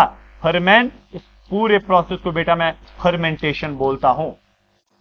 शुगर को अल्कोहल बनाना, इस पूरे प्रोसेस को बेटे मेरे मैं बोलता हूं क्या? फर्मेंटेशन। रिमेंबर, फर्मेंटेशन का प्रोसेस सबसे पहले किसने किया था? आपके लिए सवाल है, आप जवाब कमेंट सेक्शन में देंगे। बहुत सिंपल है, फर्मेंटेशन का प्रोसेस सबसे पहले किसने किया था? आप नहीं बोलेंगे, चलो मैं बोलता हूं, लुईस पास्चर था बेटा। कौन था? LOUIS, Louis Pasteur, PASTUR, Pasteur. Louis Pasteur बेटा एक साइंटिस्ट है, उसने सबसे पहले ये फर्मेंटेशन प्रोसेस डिस्कवर किया। कैसे? उसने एक डब्बा लाया, उसमें शुगर डाला, उसमें यीस्ट डाला, इस यीस्ट ने शुगर को खाया और उसके बाद बेटा वहां पे क्या बन गया? अल्कोहल बन गया। शुगर से अल्कोहल बनना किसकी मदद से? माइक्रो ऑर्गेनिज्म की वजह से, उसको हम बोलते हैं फर्मेंटेशन। मुझे बोलो सर अल्कोहल का मिलना अच्छी बात है बुरी बात है? मैं कहता हूं अच्छी बात है। सर क्यों? आप तो गलत बोल रहे हैं। नहीं बेटा, ये जो अल्कोहल मिला ना, इस अल्कोहल से बेटा बाद में हम क्या करते हैं? इससे हम दवाइयां वगैरह बनाते हैं। सर तो फिर तो अच्छी बात है। हाँ अच्छी बात है ना। इस अच्छी बात को किया किसने? यीस्ट ने। सर ये यीस्ट कौन है? एक माइक्रो ऑर्गेनिज्म है। इसका मतलब माइक्रो ऑर्गेनिज्म एक और फायदा देते हैं। कौन सा फायदा देते हैं? सर ये फायदा देते हैं कि इससे हम बनाते हैं अल्कोहल। ठीक है, क्या बनाते हैं? अल्कोहल बनाते हैं। चलो बेटे मेरे नेक्स्ट वाला हमारे पास, हाँ बेटा, role of micro organism in preparation of chemicals. Micro organism जो है ना, माइक्रो ऑर्गेनिज्म, ये बैक्टीरिया, वायरस वगैरह, माइक्रो ऑर्गेनिज्म से हम बहुत सारे केमिकल्स हासिल करते हैं, बहुत सारे केमिकल्स। हाँ जैसे बेटा मैं आपको बताऊंगा, एक माइक्रो ऑर्गेनिज्म है, उसका नाम है लैक्टोबैसिलस। क्या है? लैक्टोबैसिलस। लैक्टोबैसिलस ये एक बैक्टीरिया है, बैक्टीरिया। ये लैक्टोबैसिलस बैक्टीरिया बेटा लैक्टिक एसिड बनाता है। ये लैक्टिक एसिड बहुत काम आता है, बहुत काम आता है। इसका मतलब बेटे मेरे, एक बैक्टीरिया है, उसका नाम है लैक्टोबैसिलस। ये लैक्टोबैसिलस बैक्टीरिया एक केमिकल बनाता है जिसका नाम है लैक्टिक एसिड। लैक्टिक एसिड बहुत आगे काम आता है। ठीक है, चलो एक और बैक्टीरिया है बेटा, उसका नाम है एसिटोबैक्टर एसिटे। एसिटोबैक्टर एसिटे ये एक और केमिकल बनाता है जिसका नाम है एसिटिक एसिड। क्या नाम है? एसिटिक एसिड नाम है। एक और बेटा माइक्रो ऑर्गेनिज्म है, उसका नाम है कोलेस्ट्राइडियम ब्यूटाइलसियम। वो ये बेटा ब्यूटारिक एसिड बनाता है। एक और माइक्रो ऑर्गेनिज्म है एस्परजिलस नाइजर, ये बेटा साइट्रिक एसिड बनाता है। ठीक है, खट्टा वाला एसिड बनाता है। इसका मतलब ये वाला केमिकल, ये वाला केमिकल, ये वाला केमिकल, ये वाला केमिकल, ये एसिड्स हैं। ये जो एसिड्स है ना, ये एसिड से बेटा हम बहुत सारी मेडिसिन बनाते हैं। सर अगर हम एसिड से मेडिसिन बनाते हैं, इन एसिड्स को हम कैसे यूज कर, हम इन एसिड्स को कैसे बना सकते हैं? यार बैक्टीरिया आपको बना के देता है, माइक्रो ऑर्गेनिज्म बना के देता है इन एसिड्स को। इसका मतलब सर ये माइक्रो ऑर्गेनिज्म तो बहुत बढ़िया काम करते हैं। मैंने बोला कहां नहीं करते काम? यार ये तो काम करते हैं बढ़िया। माइक्रो ऑर्गेनिज्म ने एक और काम किया कि they are used in preparation of chemicals. वो क्या बनाते हैं? केमिकल्स बनाते हैं। नेक्स्ट बेटा आगे चलते हैं। देखो आपको पता है सॉइल फर्टिलिटी में ये काम आते हैं माइक्रो ऑर्गेनिज्म बेटा। सॉइल फर्टिलिटी यानी कि सॉइल को फर्टाइल करते हैं। सर क्या मतलब सॉइल फर्टाइल? मैं आपको बेटा यहां पे समझाता हूं। ये है आपकी बेटा जमीन, यह आपका सॉइल। देखो देखो बेटा मेरा, यह है आपकी सॉइल, आपकी सॉइल, ये है बेटे मेरे आपकी सॉइल। सुनो, जिस जमीन में नाइट्रोजन होता है ना, उस जमीन को हम बोलते हैं फर्टाइल सॉइल। जिस जमीन में नाइट्रोजन होता है उस जमीन को बेटे मेरे हम बोलते हैं फर्टाइल सॉइल। क्या बोलते हैं? Fertile soil, FERTILE, fertile soil. Fertile soil आप किसको बोलोगे? ऐसी सॉइल जिस जमीन में नाइट्रोजन होता है। डू यू नो क्या होता है? यहां पे बेटा एक प्लांट होता है। सुनो, यहां पे बेटा एक प्लांट है, देखो प्लांट, ये मिसाल के तौर पर बेटा एक प्लांट है। इस प्लांट का नाम है, ये दाल का प्लांट है। दाल का जो प्लांट है ना, ये देखो बेटा, ये दाल का प्लांट, दाल के प्लांट में ऐसे नोड्यूल्स होते हैं।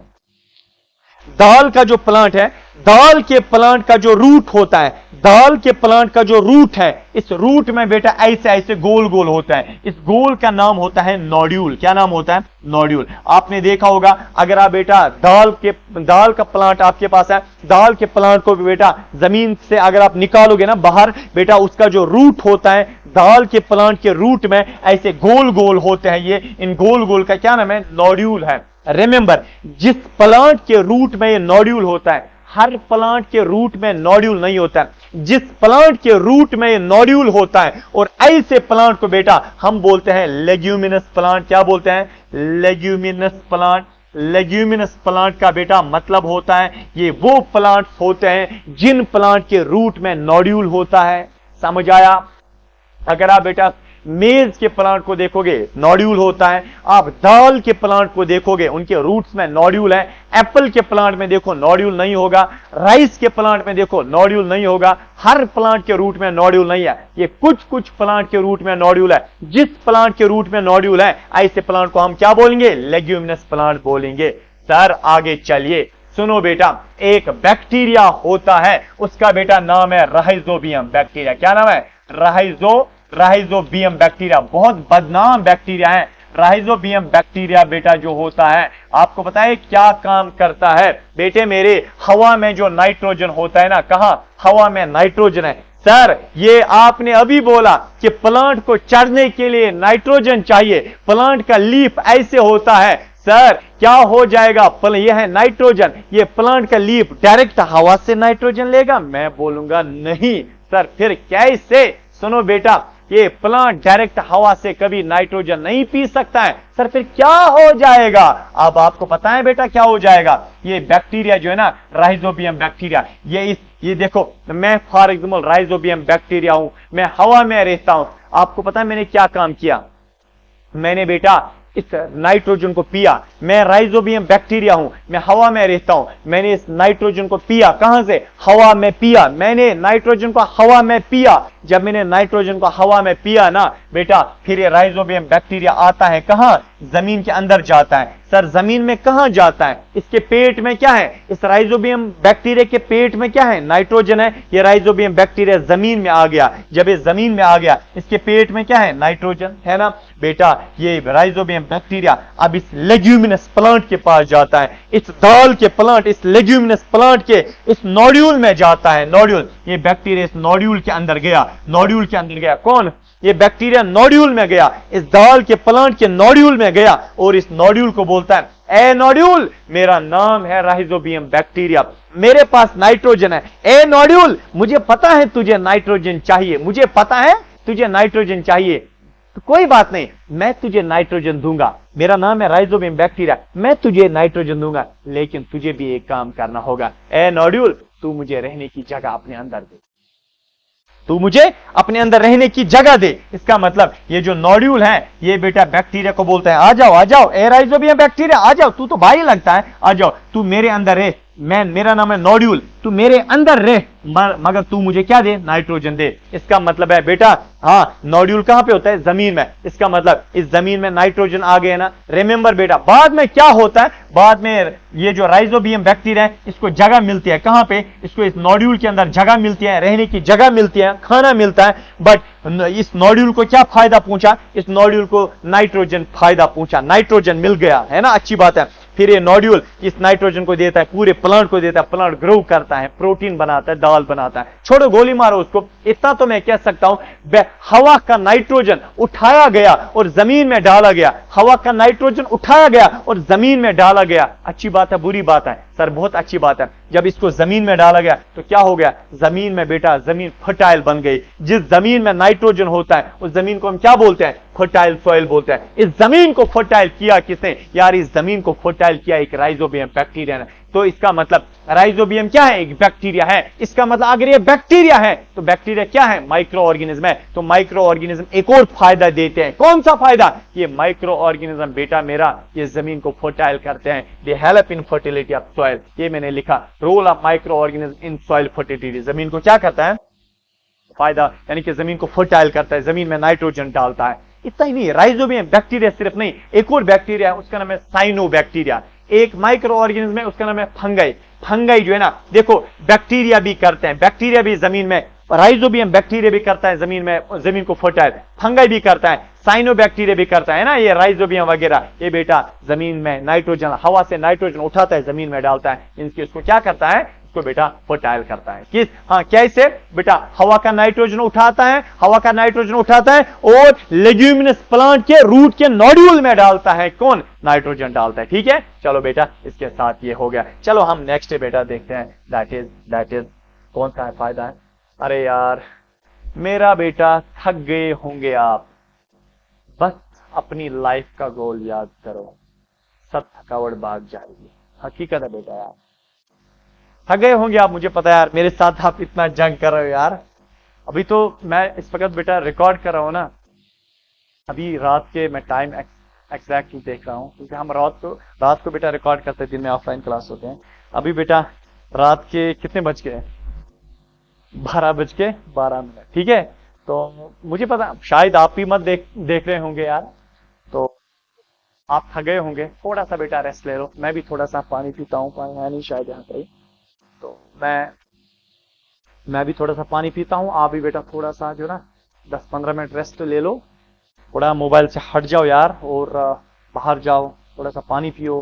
ठीक है, और आ जाओ, वीडियो का भी पॉज करो, वापस आ जाओ और फिर से देखो। ठीक है, मैं भी तब तक थोड़ा पानी पीता हूँ, मैं फिर से शुरू करता हूँ। मैं भी 2-3 मिनट लेता हूँ पानी। मैं भी यार थक गया, मैं पानी लेता हूँ। आप भी थोड़ा सा पॉज करो यार, मोबाइल को बंद करो, बंद करना और जाओ, थोड़ा 8-10 मिनट के बाद आ जाओ, यहाँ से फिर से देखो यार। ऐसे छोड़ो मत, ऐसा मत सोचो यार छोड़ो बस अब हो गया ना। ही नहीं यार, अपना गोल सामने रखो यार। आपका जो गोल है ना, गोल जिंदगी का जो गोल है यार, उसको सामने रख। जब तेरे सामने गोल होगा ना, आप डिस्ट्रैक्ट नहीं हो सकते।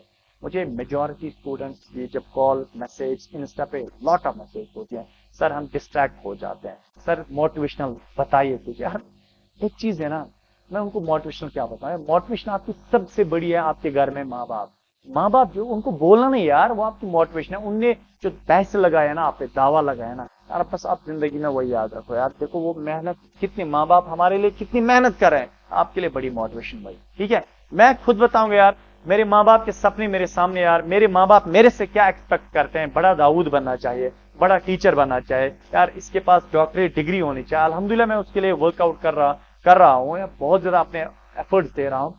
तो बड़ा अच्छा टीचर बनने के लिए और एक बड़ा अच्छा डॉक्टर बनने के लिए मैं आपको ये वर्कआउट कर रहा हूँ। तो मेरे लिए वही मोटिवेशन है, आपके लिए भी बेटा मोटिवेशन यही होनी चाहिए, आपके पेरेंट्स के जो सब। ठीक है, चलो रेस्ट ले लो यार, बाद में चल देख बेटा। हाँ, तब तक मैं ऐनक लगा के भी आया, बिकॉज कैमरा से प्रॉब्लम होती है।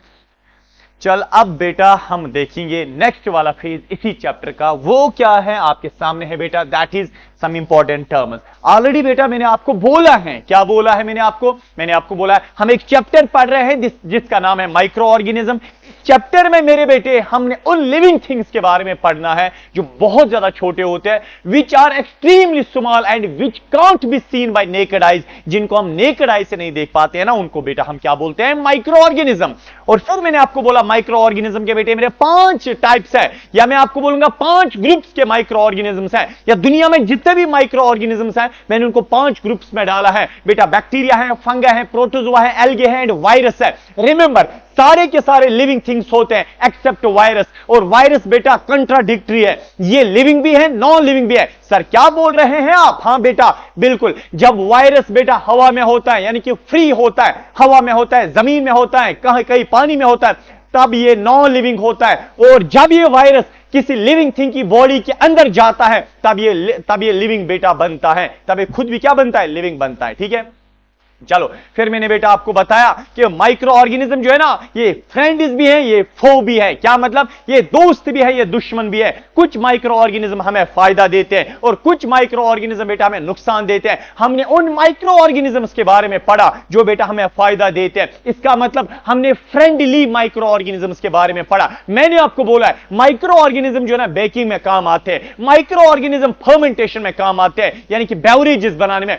माइक्रो ऑर्गेनिज्म केमिकल भी बनाते हैं, माइक्रो ऑर्गेनिज्म एंटीबायोटिक्स भी बनाते हैं। फिर मैंने आपको एक एंटीबायोटिक का नाम लिया था जिसका नाम था पेनिसिलिन। और बेटा और भी बहुत सारे एंटीबायोटिक दवाइयां होती है, स्ट्रेप्टोमाइसिन होता है, जेंटामाइसिन होता है, एरिथ्रोमाइसिन होता है, ये बहुत सारे एंटीबायोटिक्स है। उसके बाद मैंने आपको बोला एक बड़ा कारनामा जो माइक्रो ऑर्गेनिज्म की वजह से होता है, दैट इज बेटा वो वैक्सीन बनाते हैं। क्या बनाते हैं? वैक्सीन हम माइक्रो ऑर्गेनिज्म से बनाते हैं। मैंने आपको बोला बेटा दुनिया का पहला मेंबर जिसने वैक्सीन बनाया उसका नाम था Edward Jenner. Edward Jenner, EDVARD, Edward Jenner दुनिया का पहला बंदा है जिसने क्या बनाया? वैक्सीन बनाया। अब चल बेटा हमने माइक्रो ऑर्गेनिज्म से और पता है क्या होता है? ये एनवायरनमेंट को साफ करता है। क्या मतलब? ये एनवायरनमेंट साफ करता है। बेटा मैंने ब्रेड को उठाया, फेंक दिया एनवायरनमेंट में, जमीन के ऊपर फेंक दिया, या सब्जी के छिलके मैंने एनवायरनमेंट के अंदर फेंक दिए। डू यू नो उसके बाद क्या होता है? सर क्या होता है? बेटा ये हवा में माइक्रो ऑर्गेनिज्म होता है, यानी कि एक फंगस होता है, फंगस या कोई माइक्रो ऑर्गेनिज्म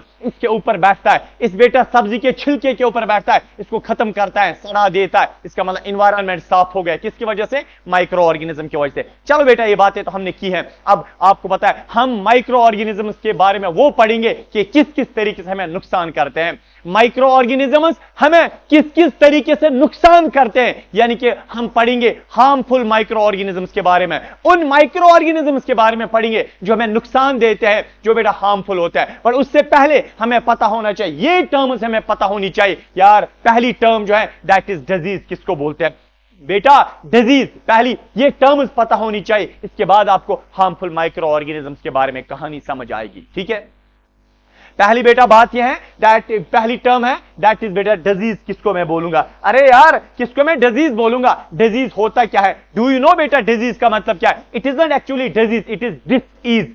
जब एक इंसान को फिजिकली बाहर से कोई प्रॉब्लम होती है, या इंटरनली अंदर से कोई प्रॉब्लम होती है, या मेंटली उसका दिमागी तवाजुन ठीक नहीं होता है, अगर इंसान बेटा कंफर्ट फील नहीं करता है, अगर एक इंसान आराम फील कंफर्ट फील नहीं करता है, हम बोलेंगे इसमें एक फिनोमेनन है दैट इज डिजीज, इसमें डिजीज है। ठीक है, disease are abnormalities in our body causing discomfort as a result of organ system being affected। बेटा जब एक इंसान को कंफर्ट फील नहीं होता है, आराम फील नहीं होता है, तो उस कंडीशन को हम क्या बोलेंगे? डिजीज बोलेंगे। बेटा दुनिया में दो किस्म की बीमारियां हैं, दो किस्म की बीमारियां हैं। एक किस्म की बीमारी को हम बोलते हैं कम्युनिकेबल डिजीजेस, एक किस्म की हम बोलते हैं नॉन कम्युनिकेबल। सर ये कम्युनिकेबल डिजीज कौन सी होती है? वो वाली बीमारियां मेरे बेटे, वो वाली बीमारियां जो एक इंसान से दूसरे इंसान में फैल जाती है। अगर ये मेरे पास एक लिविंग थिंग है, इसमें बीमारी है, ये दूसरा लिविंग थिंग है, इसमें बीमारी नहीं है। अगर इस लिविंग थिंग की बीमारी दूसरे लिविंग थिंग में फैल गई बीमारी फैल गई। अगर एक लिविंग थिंग में बीमारी है, दूसरे लिविंग थिंग में बीमारी नहीं है, जिस इंसान में बीमारी है उसकी वो बीमारी अगर स्प्रेड हो गई, फैल गई दूसरे बंदे में, हेल्दी पर्सन में, बेटा ऐसी बीमारी जो इस बंदे में है ना, जो फैल गई दूसरे बंदे में, इस बीमारी को मैं क्या बोलूंगा? कम्युनिकेबल डिजीज बोलूंगा। कम्युनिकेबल डिजीज वो बीमारियां होती है जो एक इंसान से दूसरे इंसान में फैल जाती है, उनको हम कम्युनिकेबल डिजीज बोलते हैं। या बेटा मेरा इन ही डिजीजेस को, कम्युनिकेबल डिजीज का दूसरा नाम है इन्फेक्शियस डिजीजेस। रिमेंबर बेटे मेरे, अगर अल्लाह बचाए एक इंसान है, इसमें कोई बीमारी है, दूसरा इंसान ये ठीक है, हेल्दी पर्सन है, और इस इंसान की बीमारी उस इंसान में लग जाएगी, उसमें फैल जाएगी, तो बेटा ऐसी बीमारी जो एक इंसान से दूसरे इंसान में फैल जाती है, कौन सी बीमारी कहते हो? उसको बेटा आप बोलते हैं communicable disease. Do you no? Next बेटा चलो कम्युनिकेबल डिजीज के एग्जांपल बेटा मैं आपको दूंगा। कॉमन कोल्ड, आजकल विंटर चल रहा है बेटा, विंटर चल रहा है, इंसान को जुकाम होता है। जुकाम एक इंसान में है, दूसरे इंसान में नहीं है। अगर दूसरा इंसान इस जुकाम वाले पेशेंट के साथ रहेगा जिसको जुकाम है, उसकी वो बीमारी आम इंसान में भी फैल जाती है। तो एक ऐसी जुकाम ऐसी बीमारी है जो एक इंसान से दूसरे इंसान में फैल जाती है, ये कम्युनिकेबल डिजीज है। इस तरह चिकन पॉक्स है, इस तरह कॉलरा है, मलेरिया है, एड्स है, ये कम्युनिकेबल डिजीजेस हैं। ठीक है, ये क्या है? ये कम्युनिकेबल डिजीज। सर ये बीमारियां कैसे फैलती है? एक इंसान में बीमारी है, दूसरे में नहीं है, यहां से यहां तक कैसे फैलेगी? कैसे फैलेगी? बेटा बेटा बेटा, यहां से यहां तक कैसे फैलेगी? डू यू नो कैसे फैलती है? यार बेटा, हवा की वजह से फैलती है। हवा की वजह से, हवा ने यहां से बीमारी लाई, इसमें डाली, या जो पानी इसने इस्तेमाल किया वही पानी इसने भी इस्तेमाल किया, वाटर की वजह से भी बीमारी फैलती है। ठीक है, या बेटा जो फूड इसने खाया, अगर ये बीमार लग पेशेंट है, इसने जो फूड खाया वही आधा फूड इसने खाया तो इसमें भी लगेगी। तो फूड की वजह से भी बीमारी फैलती है, और इसी तरह बेटा हवा की वजह से भी बीमारी फैलती है। हां, इस तरह वाटर की वजह से भी बीमारी फैलती है। इसी तरह बेटा, या कोई इंसेक्ट, कीड़ा है, यहां कीड़ा, उस कीड़ा, वो कीड़ा बेटा इस इंसान के ऊपर बैठा, इसको प्रिक किया, इसको सक किया, इसका ब्लड, फिर वही कीड़ा यहां लेके आया, इसको भी सक किया तो इसमें बीमारी लगेगी। अगर कीड़े ने यहां से बीमारी उठाई और दूसरे में डाली तो बेटा कीड़े की वजह से बीमारी फैलना, इस कीड़े को मैं बोलूंगा वेक्टर, VECTOR, वेक्टर। तो बीमारी हवा की वजह से भी फैलती है। जो बीमारी हवा की वजह से फैलती है उसको मैं बोलूंगा ईयरबोर्न डिजीज। क्या बोलूंगा? उसको मैं बोलूंगा बेटा ईयरबोर्न, ईयर, BORN, ईयरबोर्न डिजीज। ईयरबोर्न डिजीज का मतलब जो हवा की वजह से फैलती है। अगर पानी की वजह से बीमारी फैल गई तो वाटरबोर्न डिजीज। क्या बोलूंगा? Waterborne disease. अगर बेटा फूड की वजह से डिजीज फैलेगी तो फूडबोर्न डिजीज। क्या? फूडबोर्न डिजीज। अगर बेटा कीड़े ने, इंसेक्ट ने एक जगह से बीमारी लाई दूसरे में डाली तो मैं क्या बोलूंगा? उसको मैं वेक्टर बोर्न डिजीज बोलूंगा। वेक्टर बोर्न डिजीज मैं उस चीज को बोलूंगा। समझ आ रहा है? इसका मतलब है बेटे मेरे, बीमारियां जो है ना, जो बीमारी फैलती है एक बंदे से दूसरे बंदे में, उसको मैं क्या बोलूंगा? कम्युनिकेबल डिजीज बोलूंगा। अब ये कम्युनिकेबल डिजीज जो है, इनको कौन एक जगह से दूसरी जगह लेता है? या तो बेटा हवा की वजह से फैलती है, या तो बेटा वाटर की वजह से फैलती है, फूड की वजह से फैलती है, या तो वेक्टर की वजह से बीमारियां फैलती है। समझ आया मेरे बेटे? चलो अब आगे चलते हैं। देखो नेक्स्ट है हमारे पास बेटा that is non communicable diseases.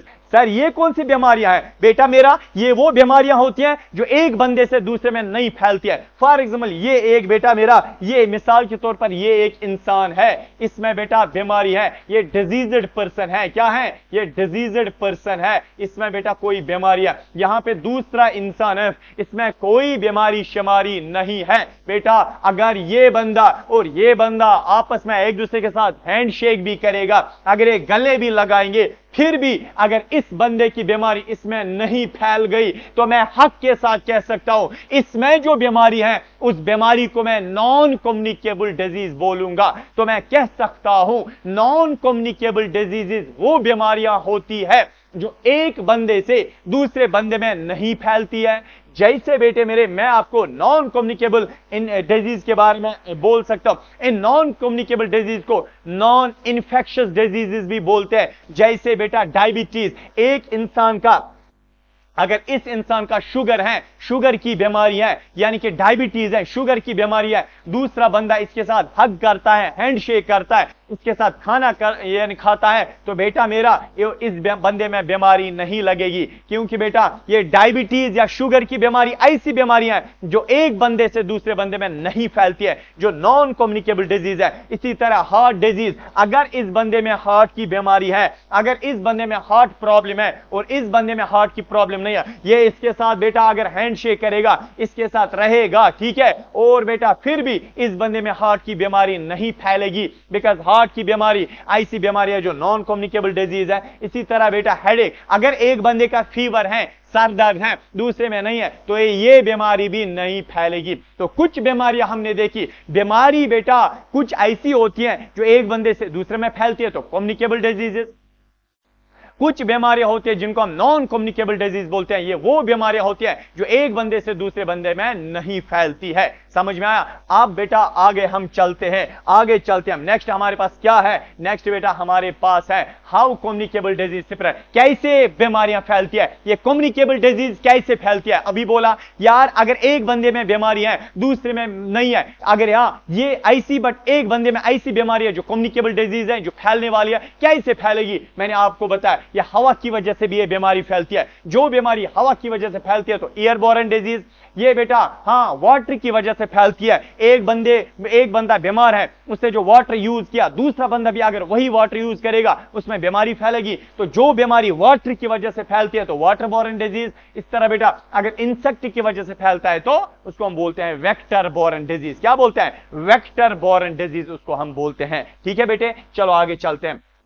अब हम उन माइक्रो ऑर्गेनिजम्स की बात बेटा करेंगे जो हार्मफुल माइक्रो ऑर्गेनिज्म होते हैं। हाँ रिमेंबर, यूजफुल माइक्रो ऑर्गेनिजम्स के बारे में हमने बात की, अब हम देंगे हार्मफुल माइक्रो ऑर्गेनिज्म क्या होता है, किस किस तरीके से ये माइक्रो ऑर्गेनिज्म इंसानों को नुकसान पहुंचाता है, प्लांट्स को नुकसान पहुंचाता है, एनिमल्स को नुकसान पहुंचाता है। रिमेंबर, हम बहुत बड़ी बड़ी बीमारियां देखेंगे जो ये माइक्रो ऑर्गेनिज्म किनको करते हैं, इंसानों को, प्लांट्स को, एनिमल्स को करते हैं। पहली बात बेटा रिमेंबर, जो हार्मफुल माइक्रो ऑर्गेनिज्म है ना, ऐसे माइक्रो ऑर्गेनिज्म बेटा जो बीमारी फैलाते हैं, उन माइक्रो ऑर्गेनिज्म का क्या नाम है? पैथोजेंस बोला है, उन्हीं का नाम है हार्मफुल माइक्रो ऑर्गेनिज्म, उन्हीं का नाम है फो माइक्रो ऑर्गेनिज्म बोलते हैं।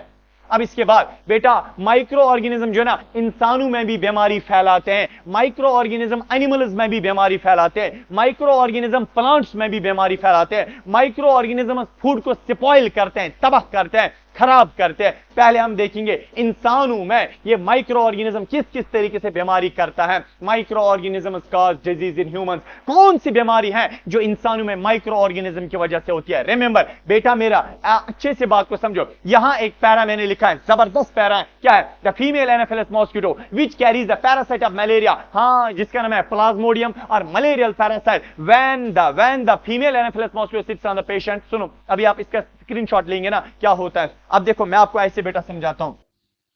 मिसाल के तौर पर रिमेंबर बेटे मेरे, रिमेंबर देखो, हाँ यहां पे ये चले एक गंदी नाली है, मिसाल यहां एक गंदी नाली है, ठीक है ना, डर्टी ड्रेन है, मैं इसका नाम दे सकता हूं यहां पे बेटा, ये एक DIRTY डर्टी ड्रेन है। ये इस गंदी नाली में बेटा कचरा चलता है, इसमें फॉर एग्जाम्पल एक माइक्रो ऑर्गेनिज्म होता है, गंदा माइक्रो ऑर्गेनिज्म होता है जिसका नाम है बेटा प्लाज्मोडियम, PLAS MODIUM, प्लाज्मोडियम। क्या है? यह है बेटा प्लाज्मोडियम।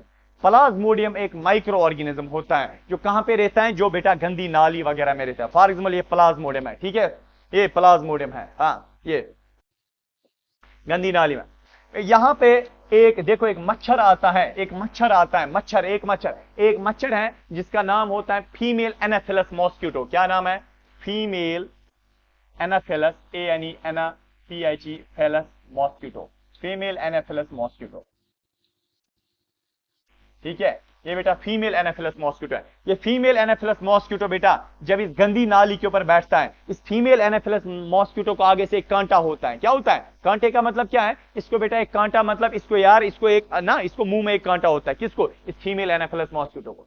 ये फीमेल एनाफिलस मॉस्किटो इस गंदी नाली के पास बैठता है और यहां पे पानी पीता है, और पानी पीने के साथ साथ इसका जो कांटा होता है ना, इसके माउथ में, इस फीमेल एनाफिलस मॉस्किटो के माउथ में जो अपना कांटा होता है, उस कांटे के साथ क्या लग जाता है? ये प्लाज्मोडियम, ये micro organism, harmful micro organism लग जाता है इस कांटे के साथ। यहां बेचारा एक इंसान नॉर्मली बैठा था, यहां बेटा एक इंसान जो है ना, इंसान नॉर्मली बैठा था, इसको नहीं पता है ना हाँ कौन क्या आएगा। देखो फिर क्या हुआ, फिर ये हुआ कि ये जो फीमेल एनाफिलस मॉस्किटो है, इसके बेटा मुंह में इसके कांटे के साथ क्या लगा हुआ है? सर इसके कांटे के साथ लगा हुआ है, बोलना क्या लगा हुआ है? इसके कांटे के साथ लगा हुआ है प्लाज्मोडियम। बेटा मेरा उसके बाद क्या होता है? ये फीमेल एनाफिलस मॉस्किटो चलता है, इस नॉर्मल इंसान के पास जाता है, नॉर्मल इंसान के बेटा यहां बैठता है। कहां बैठता है? यानी कि स्किन के ऊपर बैठता है, और बेटा प्रिक करता है। कौन? ये फीमेल एनाफिलस मॉस्किटो बेटा ये इसके बाजू के ऊपर बैठता है और बेटा इसको प्रिक करता है। और फीमेल एनाफिलस मॉस्किटो के इस प्रिक में क्या लगा हुआ था? कांटे के साथ क्या लगा हुआ था? प्लाज्मोडियम। बेटा वो प्लाज्मोडियम कहां चलता है? प्लाज्मोडियम इस बंदे के बेटा खून में जाता है। जब इस बंदे के खून में प्लाज्मोडियम गया, रिमेंबर ये प्लाज्मोडियम पूरे इसके ब्लड में, पूरी इसकी बॉडी में फैल जाएगा। किसके बॉडी में? इस नॉर्मल इंसान की बॉडी में फैल जाता है। क्या फैल जाता है? ये प्लाज्मोडियम फैल गया। जब बेटा ये प्लाज्मोडियम फैल गया ना, तो बेटा मेरा इसको इसको किसको, इस बंदे को एक बीमारी हो जाएगी। जब इसकी पूरी बॉडी में ये मलेरिया, जब इसकी पूरी बॉडी में ये बेटा ये क्या बोलते हैं, ये प्लाज्मोडियम फैल गया, तो इस बंदे को एक बीमारी हो जाएगी। जिस बेटा बीमारी को हम क्या बोलते हैं, इसको मलेरिया हो जाएगा। किसको मलेरिया हो गया, इस बंदे को बेटा मलेरिया हो गया। किसको, इसको बेटा एक मलेरिया हो जाए। मुझे बोलो, मलेरिया एक खतरनाक बीमारी है। मलेरिया, इस बीमारी को किया किसने, इस बीमारी को किया किसने, एक माइक्रो ऑर्गेनिज्म ने किया जिसका नाम है प्लाज्मोडियम, है ना। इस बंदे को ये बीमारी, मलेरिया की बीमारी की किसने, सर इसका कॉज क्या है, किसने ये बीमारी इसको की है, उसका नाम है प्लाज्मोडियम। प्लाज्मोडियम कौन है, ये एक माइक्रो ऑर्गेनिज्म है। इसका मतलब बेटा माइक्रो ऑर्गेनिज्म इंसानों को भी दुख पहुंचाता है, इंसानों को भी नुकसान पहुंचाता है। सर हमें ये बताए, ये बीमारी कौन सी है, ये जो मलेरिया की बीमारी कौन सी है, ये है बेटा वेक्टर बोर्न डिजीज। वेक्टर, क्यों है ये वेक्टर बोर्न डिजीज, जरा बोलो ये क्यों है वेक्टर बोर्न डिजीज, क्यों है ये, इसलिए है वेक्टर बोर्न डिजीज क्योंकि इस बीमारी को फैलाने वाला एक इंसेक्ट होता है ना, एक मच्छर होता है, इसलिए बेटा हम इसको क्या बोलते हैं, वेक्टर बोर्न डिजीज बोलते हैं। ठीक है, क्या बोलते हैं, हाँ इसको बेटा हम वेक्टर बोर्न डिजीज बोलते हैं। जरा देखो क्या बोल रहा था, द फीमेल एनाफिलस मॉस्किटो बेटा which carries the parasite of malaria called Plasmodium, या मलेरियल पैरासाइट इसी का नाम होता है। When the female Anopheles mosquito sits on A malaria patient, जब ये फीमेल एनाफिलस मॉस्किटो कहीं गंदी जगह बैठता है या मलेरिया पेशेंट के ऊपर बैठता है, फिर it sucks blood and takes this infected blood to another person which also becomes malarial patient. Thus the infected mosquito carries the disease from one human to another acting as a vector. The mosquito vector does not suffer from the presence. आपको पता है बेटा ये क्या होता है, यहाँ पे मैंने आपको ये बोला ना, देखो क्या होता है, ये जो फीमेल एनाफिलस मॉस्किटो है ना, इसको खुद बीमारी नहीं हो जाएगी, ये बीमारी सिर्फ किसको हो जाती है यार, इंसानों को हो जाती है। ठीक है, तो इस तरह रस्ट जैसा चढ़ा होता है यार, वो बीमारी है, उस बीमारी का नाम है रस्टावीट। इस रस्टावीट को बेटा आपको पता है करने वाला एक फंगस होता है, क्या, एक फंगस, एक और माइक्रो ऑर्गेनिज्म है फंगस, ये फंगस ये बीमारी करता है। इसका मतलब हमने ये देखा इंसानों को भी ये माइक्रो ऑर्गेनिज्म बीमारी करते हैं, प्लांट्स में भी ये करते हैं बीमारी, और एनिमल्स में भी ये बीमारी करते हैं। नेक्स्ट क्या है यार, ये क्या है, micro organism cause spoilage of food. यार सर ये माइक्रो ऑर्गेनिज्म इस फूड को स्पॉइल करते हैं, इस फूड को खराब करते हैं। बिल्कुल, पता है क्या होता है, हमारी मम्मा ने बेटा एक खाना पका के रखा था, ढक्कन रखना भूल गया, चलो आपको पता है ये खाना है, क्या होता है यार, आपने समर में ज्यादा देखा होगा, माइक्रो ऑर्गेनिज्म आता है खाने में जाता है, फूड के अंदर चला गया, माइक्रो ऑर्गेनिज्म थोड़ा सा फूड खाया और बेटा आपको पता है कुछ केमिकल सिक्रीट किए। माइक्रो ऑर्गेनिज्म जब अंदर गया ना, माइक्रो ऑर्गेनिज्म ने कुछ केमिकल, कुछ यार हार्मफुल केमिकल अपनी बॉडी से बाहर निकाला और इस खाने में डाला, जिसकी वजह से ये खाना जो है ना, इसमें बेटा स्मेल आने लगती है, गंदी स्मेल आने लगती है। इस फूड को मैं बोलूंगा ये स्पॉइल्ड फूड है। क्या है, स्पॉइल्ड बेटा, स्पॉइल्ड फूड है ये बेटा, स्पॉइल्ड फूड है, खराब हुआ फूड है। इस फूड को खराब किसने किया, माइक्रो ऑर्गेनिज्म ने। इसका मतलब यार ये यहाँ पे हमें नहीं बख्शते हैं, बहुत ज्यादा प्रॉब्लम करते हैं माइक्रो ऑर्गेनिज्म। यही तो है यार फूड पॉइजनिंग। अगर इंसान यही फूड खाएगा, ये स्पॉइल्ड फूड खाएगा, इंसान को फूड स्पॉइलेज हो जाएगी या बेटा फूड पॉइजनिंग हो जाएगी। और फूड स्पॉइलेज नहीं, उस इंसान को बेटा क्या हो जाएगा, इंसान को फिर एक बीमारी हो जाएगी, फूड पॉइजनिंग हो जाएगी। अगर इंसान स्पॉइल्ड फूड खाएगा, इंसान को बेटा फूड पॉइजनिंग हो जाएगी। Could be due to the consumption of food spoiled by some micro organisms. Microorganisms that grow on our food sometimes produce toxic substances. Micro organism जब फूड पे ग्रो, हमारे food में जाते हैं, ये कुछ केमिकल, हार्मफुल केमिकल निकालते हैं।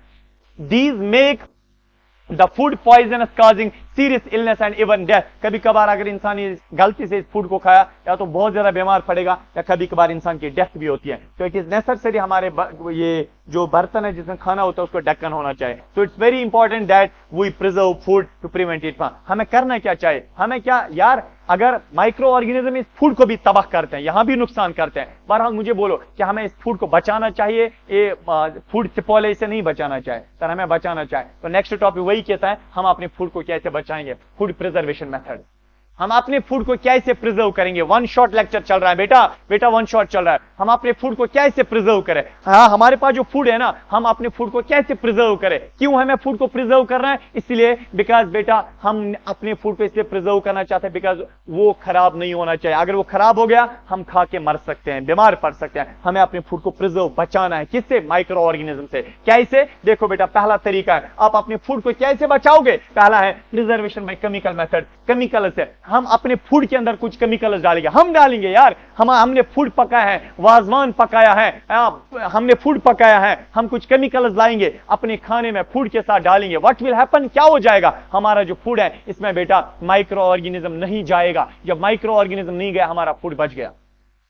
दूसरा तरीका है preservation by heat and cold treatment, यानी कि हम अपने फूड को ये मेथड भी करेंगे सो दैट हमारा फूड बच जाएगा। आगे बोलूंगा ना अभी। नेक्स्ट है preservation by air tight packing. इससे भी हम अपने फूड को एयर टाइट में रखेंगे, उससे भी बचेगा। सर कैसे? एक एक करके डिफाइन करेंगे यार। आप देखना पहला ही तरीका कौन है? Preservation by chemical methods. Do you no, हम अपने फूड के अंदर कुछ केमिकल्स डालेंगे। सर केमिकल्स डालेंगे? यस। जब बेटा रिमेंबर, जब हम अपने फूड के अंदर केमिकल डालेंगे ना, जहां पे केमिकल होता है वहां पे माइक्रो ऑर्गेनिज्म ग्रो नहीं करता है। जब माइक्रो ऑर्गेनिज्म ने ग्रो नहीं किया बेटा, हमारा फूड बच जाएगा। देखो सर, किस किस केमिकल का आप यूज करोगे? केमिकल का नाम तो बोलिए ना बेटा। पहला केमिकल है कॉमन साल्ट। प्रिजर्वेशन में कॉमन साल्ट एक केमिकल है।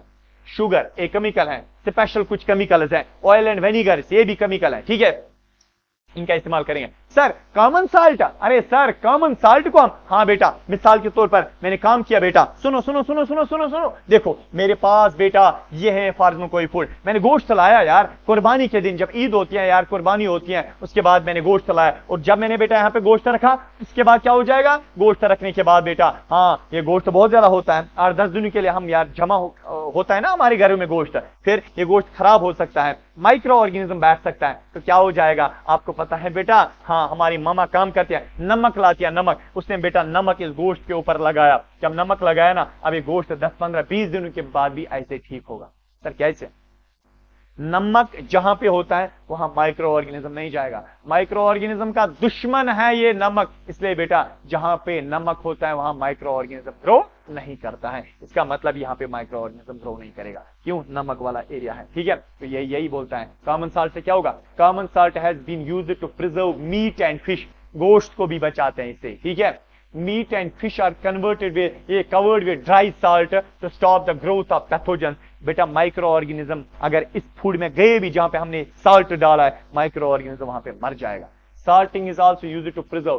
साल्टिंग से हम आंवला, रॉ मैंगोज, हाँ टमारिंड को भी बचा सकते हैं। ज्यादातर इससे बेटा हम मीट एंड फिश को ही बचाते हैं। ठीक है, नेक्स्ट बेटा हमारे पास क्या है?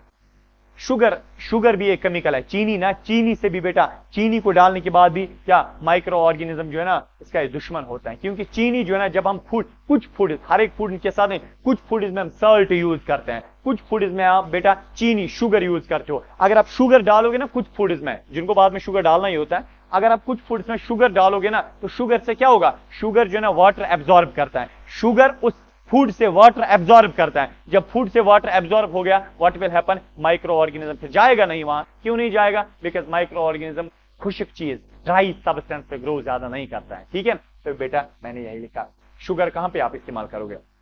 जैम जो होते हैं ना, जली, सुकैशेस, ठीक है, यहां पे बेटा आप शुगर का इस्तेमाल करोगे। Sugar reduces the moisture content. हाँ मैंने बोला ना, या बैक्टीरिया, माइक्रो ऑर्गेनिज्म कहां पे ग्रो करता है? जहां पे बेटा क्या होता है? गीलापन होता है, गीला गीला फूड होता है, वेट फूड होता है। जब आपने उस फूड के साथ शुगर डाला, शुगर ने उस फूड से मॉइस्चर एब्जॉर्ब किया, वाटर कंटेंट एब्जॉर्ब किया, तो क्या हो जाएगा बेटा? कि माइक्रो ऑर्गेनिज्म ग्रो नहीं करेगा, क्योंकि फूड क्या हो गया? ड्राई हो गया। ठीक है, चलो, तो दो तरीकों से, दो केमिकल से हम फूड को बचा सकते हैं। नेक्स्ट है बेटा स्पेशल केमिकल। हमारे पास कुछ स्पेशल दो केमिकल्स होते हैं। एक का बेटा नाम होता है, एक का नाम होता है सोडियम बेंजोएट। सोडियम बेंजोएट एक का नाम है, दूसरे का नाम है सोडियम मेटाबाइसल्फाइड। दो अच्छे केमिकल्स हैं। साइट्रिक एसिड भी है, 3 है असल में, बट आपकी टेक्स्ट ने 2 ही लिखे हैं। एक केमिकल है सोडियम बेंजोएट, नेक्स्ट है सोडियम मेटाबाइसल्फाइड। ये दो ऐसे स्पेशल केमिकल्स हैं बेटा, फूड के साथ डालो, माइक्रो ऑर्गेनिज्म इनमें ग्रो नहीं करता, माइक्रो ऑर्गेनिज्म की खाल उतरती है इनसे। ठीक है, तो इसका मतलब इन केमिकल्स को फूड में यूज कर। कहां पे सर हम इनको यूज करते हैं? जैम जो है ना, जैम जो आप जैम खाते हैं, ठीक है, जूस से जैम में आप इसको इस्तेमाल करते हो। अदरवाइज जूस गीला होता है, माइक्रो ऑर्गेनिज्म जल्दी ग्रो कर सकता है, बट जब आप ये वाला केमिकल डालोगे माइक्रो ऑर्गेनिज्म ग्रो नहीं करता। वो देखता है यार ये केमिकल है, वो भाग जाता है माइक्रो ऑर्गेनिज्म, ठीक है, आपका फूड बच गया। तो फूड को खराब कौन करता है? Micro organism. हमें माइक्रो ऑर्गेनिज्म के अगेंस्ट काम करना है ना। हाँ, आप केमिकल्स का यूज करो, कॉमन साल्ट का यूज करो, कॉमन साल्ट में वो मर जाता है माइक्रो ऑर्गेनिज्म। शुगर का इस्तेमाल करो, शुगर वाटर ही खींचता है, तो माइक्रो ऑर्गेनिज्म काय को आएगा। नेक्स्ट है special chemical, sodium benzoate, sodium metabisulphite, इनका इस्तेमाल करो, माइक्रो ऑर्गेनिज्म कहां आएगा। नेक्स्ट है बेटा, हाँ, ऑयल एंड वेनिगर, ये भी स्पेशल। वेनिगर का मतलब होता है सिरका, जो हम अचार को डालते हैं ना, खट्टा जिससे अचार होता है, सिरका।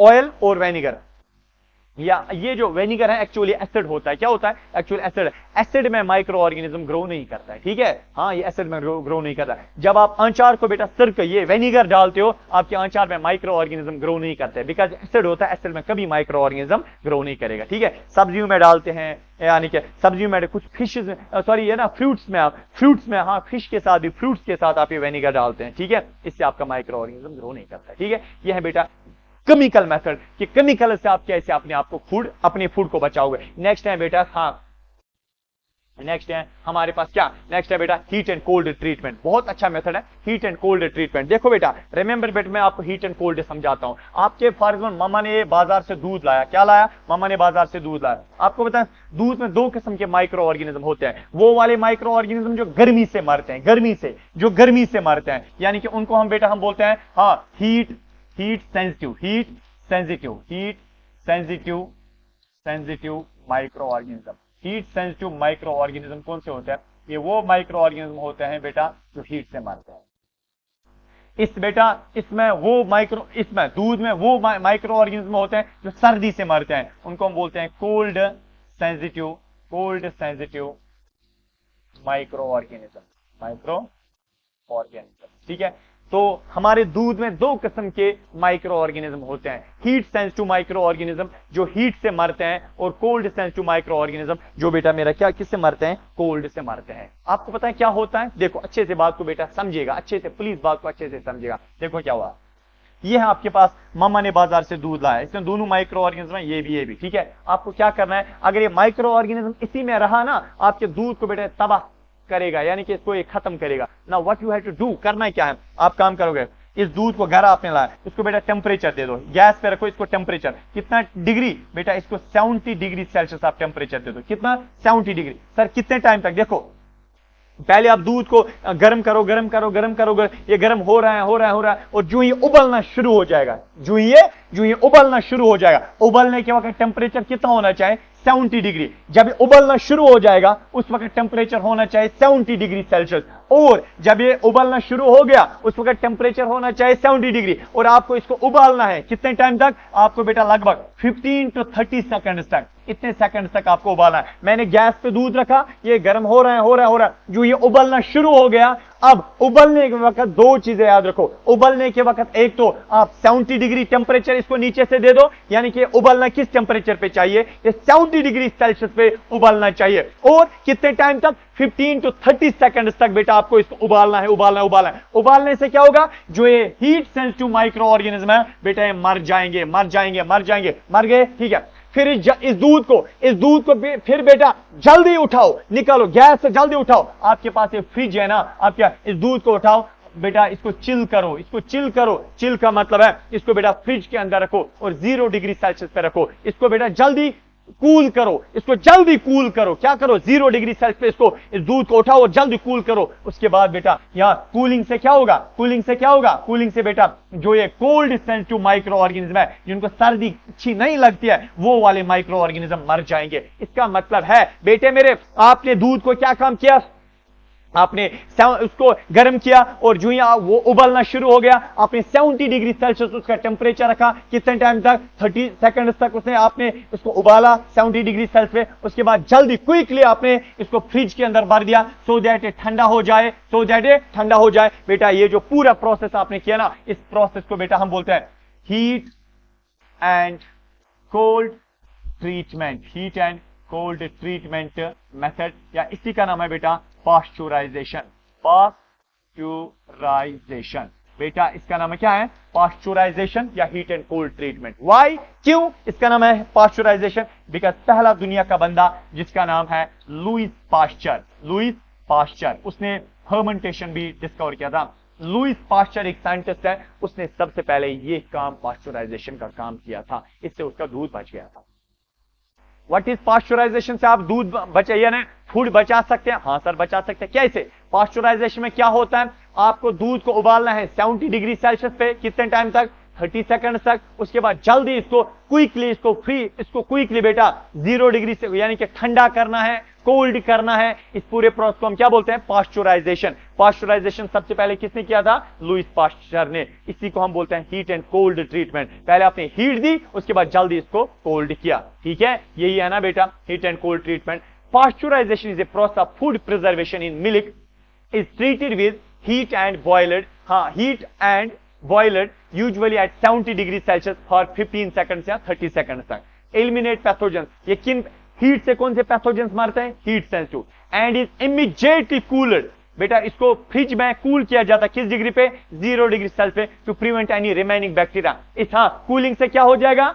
कोल्ड सेंसिटिव बैक्टीरिया मर जाएंगे फर्दर। ठीक है, the process is intended to destroy the deactivate the pathogen. ये प्रोसेस क्यों किया जाता है? क्योंकि मिल्क के अंदर जो बैक्टीरिया होंगे वो सारे मर जाएंगे। ठीक है, इसके बाद the pasteurisation process is named after the French microbiologist Lewis pasture. इसी ने इसके अपने नाम, इसने खुद पहले ही किया था, इसलिए इसने अपने नाम पे इसका नाम दिया था। नेक्स्ट वाला हमारे पास मेथड है कि आप फूड को कैसे बचा सकते हैं। दैट इज बेटा preservation by air टाइटिंग and packing, यानी कि फूड को आपने एयर टाइट करना है या पैकिंग करनी है, उससे बेटा आपका जो फूड है ना, आपका बेटा फूड उससे बच जाएगा। बिल्कुल बेटा आपका फूड उससे बच जाएगा। कैसे? यानी कि एयर टाइट से आपका फूड बच जाएगा। सर कैसे करना है? मिसाल के तौर पर बेटा आपके पास है सब्जी, जो बाजार सब्जी वाला होता है ना, सब्जी वाले ये है, सब्जी वाले की सब्जी जब वो लाता है ना, जो वो मंडी से सब्जी लाता है, वो सब्जी बेटा एक पॉलीथीन बैग में होती है। क्या होता है? वो पॉलीथीन बैग में उसका नॉट अच्छे से टाइट होती है, एयर टाइट होती है वो सब्जी। क्यों? क्योंकि अगर माइक्रो ऑर्गेनिज्म आएगा पॉलीथीन के ऊपर बैठेगा, अंदर नहीं जा सकता, अंदर सब्जी है।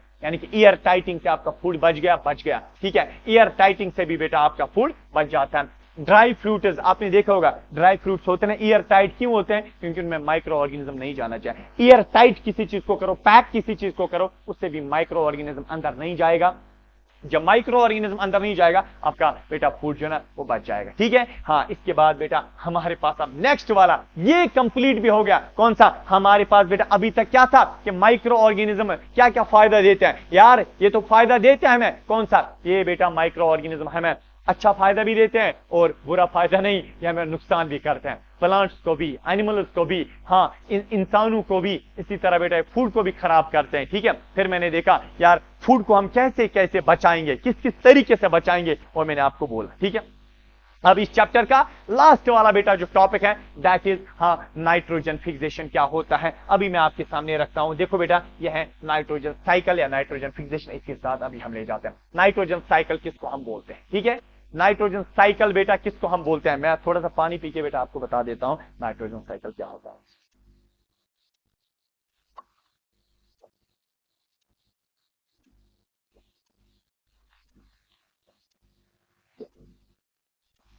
देखो बेटा नाइट्रोजन साइकिल क्या होता है। Cycle, do you no cycle? देखो साइकिल क्या होता है।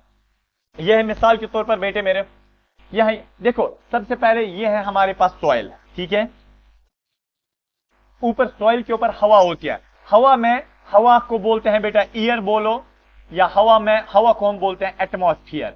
ईयर बोलो या एटमॉस्फेयर बोलो, रिमेंबर ईयर बोलो एटमॉस्फेयर। हवा में होता है नाइट्रोजन, हवा में होता है ऑक्सीजन, हवा में होता है कार्बन डाइऑक्साइड। हवा में जो नाइट्रोजन है 78% होता है, हवा में ऑक्सीजन होता है 21% होता है। इस तरह बेटा हवा में कार्बन डाइऑक्साइड होता है 0.032% होता है।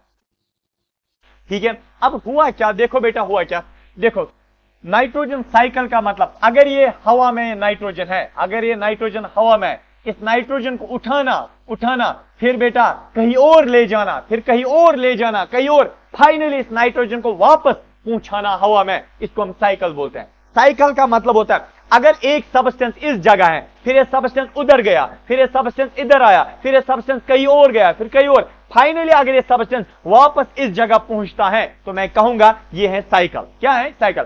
अगर ये ऑक्सीजन यहां था, फिर यहां गया, फिर यहां फाइनली यहां पूछा, तो मैं इसको बोलूंगा ऑक्सीजन साइकिल। अगर ये बेटा कोई अदर सबस्टेंस है जो यहां से, मैं उसको उसी हिसाब से नाम दूंगा। अगर ये नाइट्रोजन है, यहां था, फिर यहां गया, फाइनली यहां पूछा, मैं इसको बोलूंगा नाइट्रोजन साइकिल। ठीक है, तो मेरे बेटे नाइट्रोजन साइकिल यही होता है कि हवा में जो नाइट्रोजन है, फिर ये कहां कहां जाता है, कहां कहां। Do you know sir nitrogen cycle ही क्यों? बेटा हमारी बॉडी जो है, प्रोटीन पता है ना, प्रोटीन आपको, प्रोटीन नाइट्रोजन के बने हैं। Do you no vitamin? बेटा मेरा वाइटामिन जो है ना, वाइटामिन भी नाइट्रोजन के बने हैं। लगभग बेटा मैक्सिमम दुनिया की चीजें नाइट्रोजन की बनी है। हाँ, ये नाइट्रोजन कहां कहां घूमता है? असल में नाइट्रोजन हवा में मौजूद होता है। फिर हवा से बेटा एक बैक्टीरिया होता है। रिमेंबर, मैं आपको नाइट्रोजन साइकिल बेटा समझाता हूं, देखो क्या होता है। हाँ, हवा में नाइट्रोजन है, एक बैक्टीरिया काम करता है, वो इस नाइट्रोजन को पीता है, और उस बैक्टीरिया का नाम होता है राइजोबियम। क्या होता है? राइजोबियम है। एक और माइक्रो ऑर्गेनिज्म है, उसका नाम है बिल्लू ग्रीन अलगे। क्या नाम है?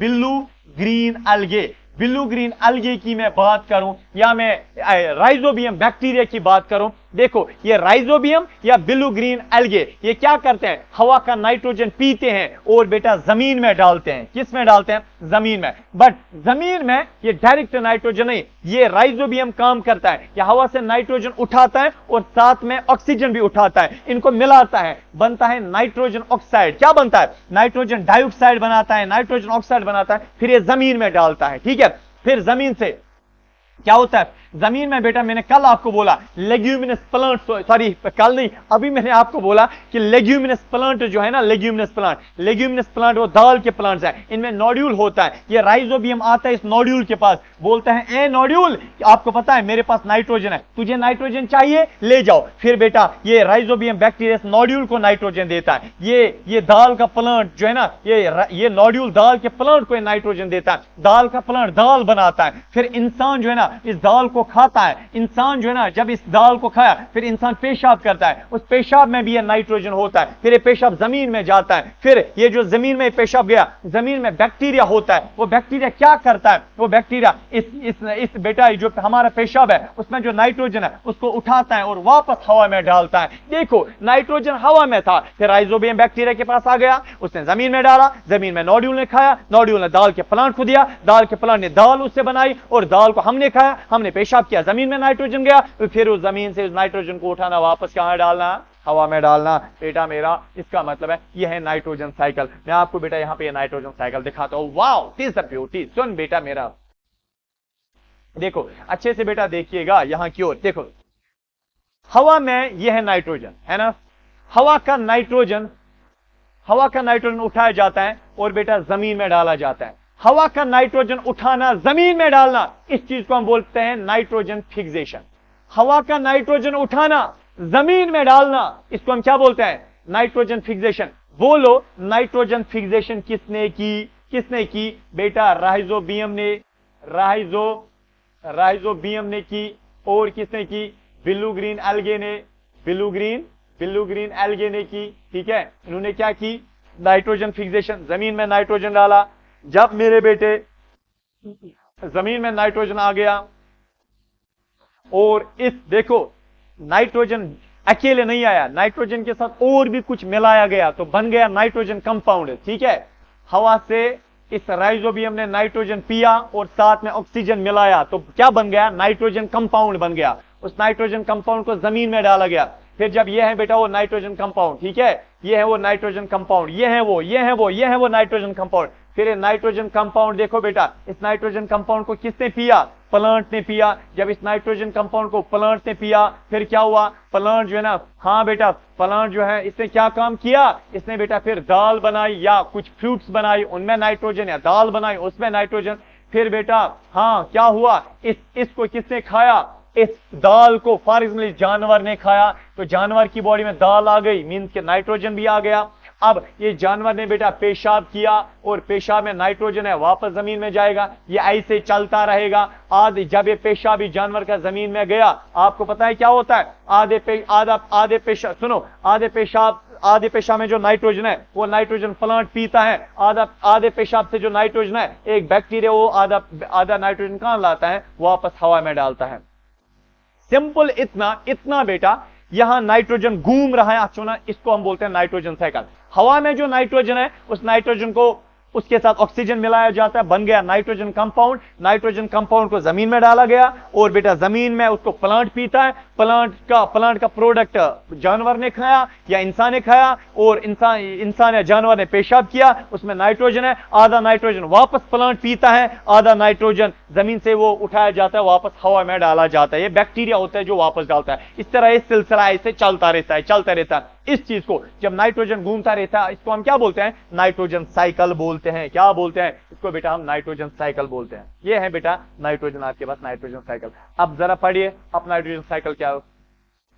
यही है, the nitrogen cycle is a repeating cycle. ये रिपीट हो रहा होता है ना, a process during which nitrogen moves through both living and non living things, the atmosphere, soil, है ना। नाइट्रोजन पहले हवा में था, नॉन लिविंग के पास, फिर जमीन में डाला गया, फिर से नॉन लिविंग के पास, फिर से इसको उठाया गया, प्लांट ने लिया तो लिविंग के पास आ गया, है ना। ये आता है फिर microscopic living organism that usually contain one of cell. मतलब इस तरीके से जो मैंने आपको अभी बोला, ये इसमें यही बोलता है। आप इसका स्क्रीनशॉट उठा सकते हैं। उठाया, चलो आप देखो। इसके बाद बेटे मेरे, हाँ, फिर है हमारे पास लास्ट पे, वो है नाइट्रोजन फिक्सेशन। नाइट्रोजन फिक्सेशन क्या होता है? सिर्फ हवा का नाइट्रोजन उठाना। रिमेंबर, नाइट्रोजन साइकिल अलग है, नाइट्रोजन फिक्सेशन अलग है। नाइट्रोजन फिक्सेशन का मतलब हवा का नाइट्रोजन उठाना, जमीन में डालना। हवा का नाइट्रोजन उठाना और जमीन में डालना, इसको बेटा हम क्या बोलते हैं? नाइट्रोजन फिक्सेशन बोलते हैं। सुनो, nitrogen moves from atmosphere into the soil.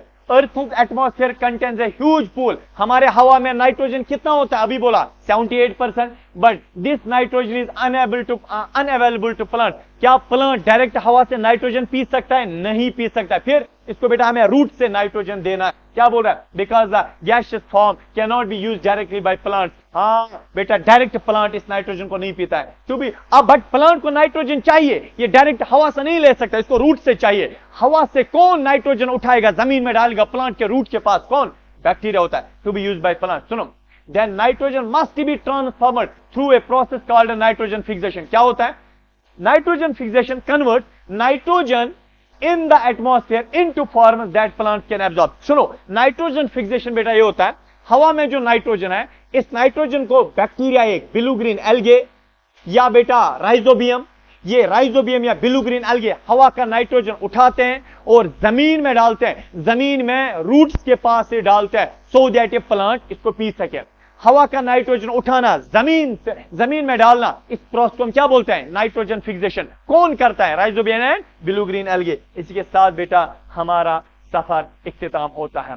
बहुत शुक्रिया आपका मुझे बर्दाश्त करने के लिए इतने घंटे। तो बेटे मेरे, ये एंड होता है इस चैप्टर का। इंशाल्लाह इसको शेयर करिएगा अपने दोस्तों के साथ, अपने स्कूल मेट्स, क्लासमेट्स के साथ। हम इंशाल्लाह दूसरे लेक्चर में इंशाल्लाह बेटा जरूर मिलेंगे। दूसरा जो चैप्टर होगा, कमेंट में लिख के हमें दूसरा चैप्टर कौन सा उठाना चाहिए, कमेंट में लिख के मैं उसी अकॉर्डिंग इंशाल्लाह जाऊंगा। तो उस अकॉर्डिंग एक चैप्टर एक और लेक्चर में हम उठाएंगे। आप मुझे बताएं कौन सा उठाना है। डेली बेस पे हर सब्जेक्ट के वीडियो आएंगे। चलो मिलते हैं तब। अल्लाह हाफिज, अस्सलाम वालेकुम, बाय।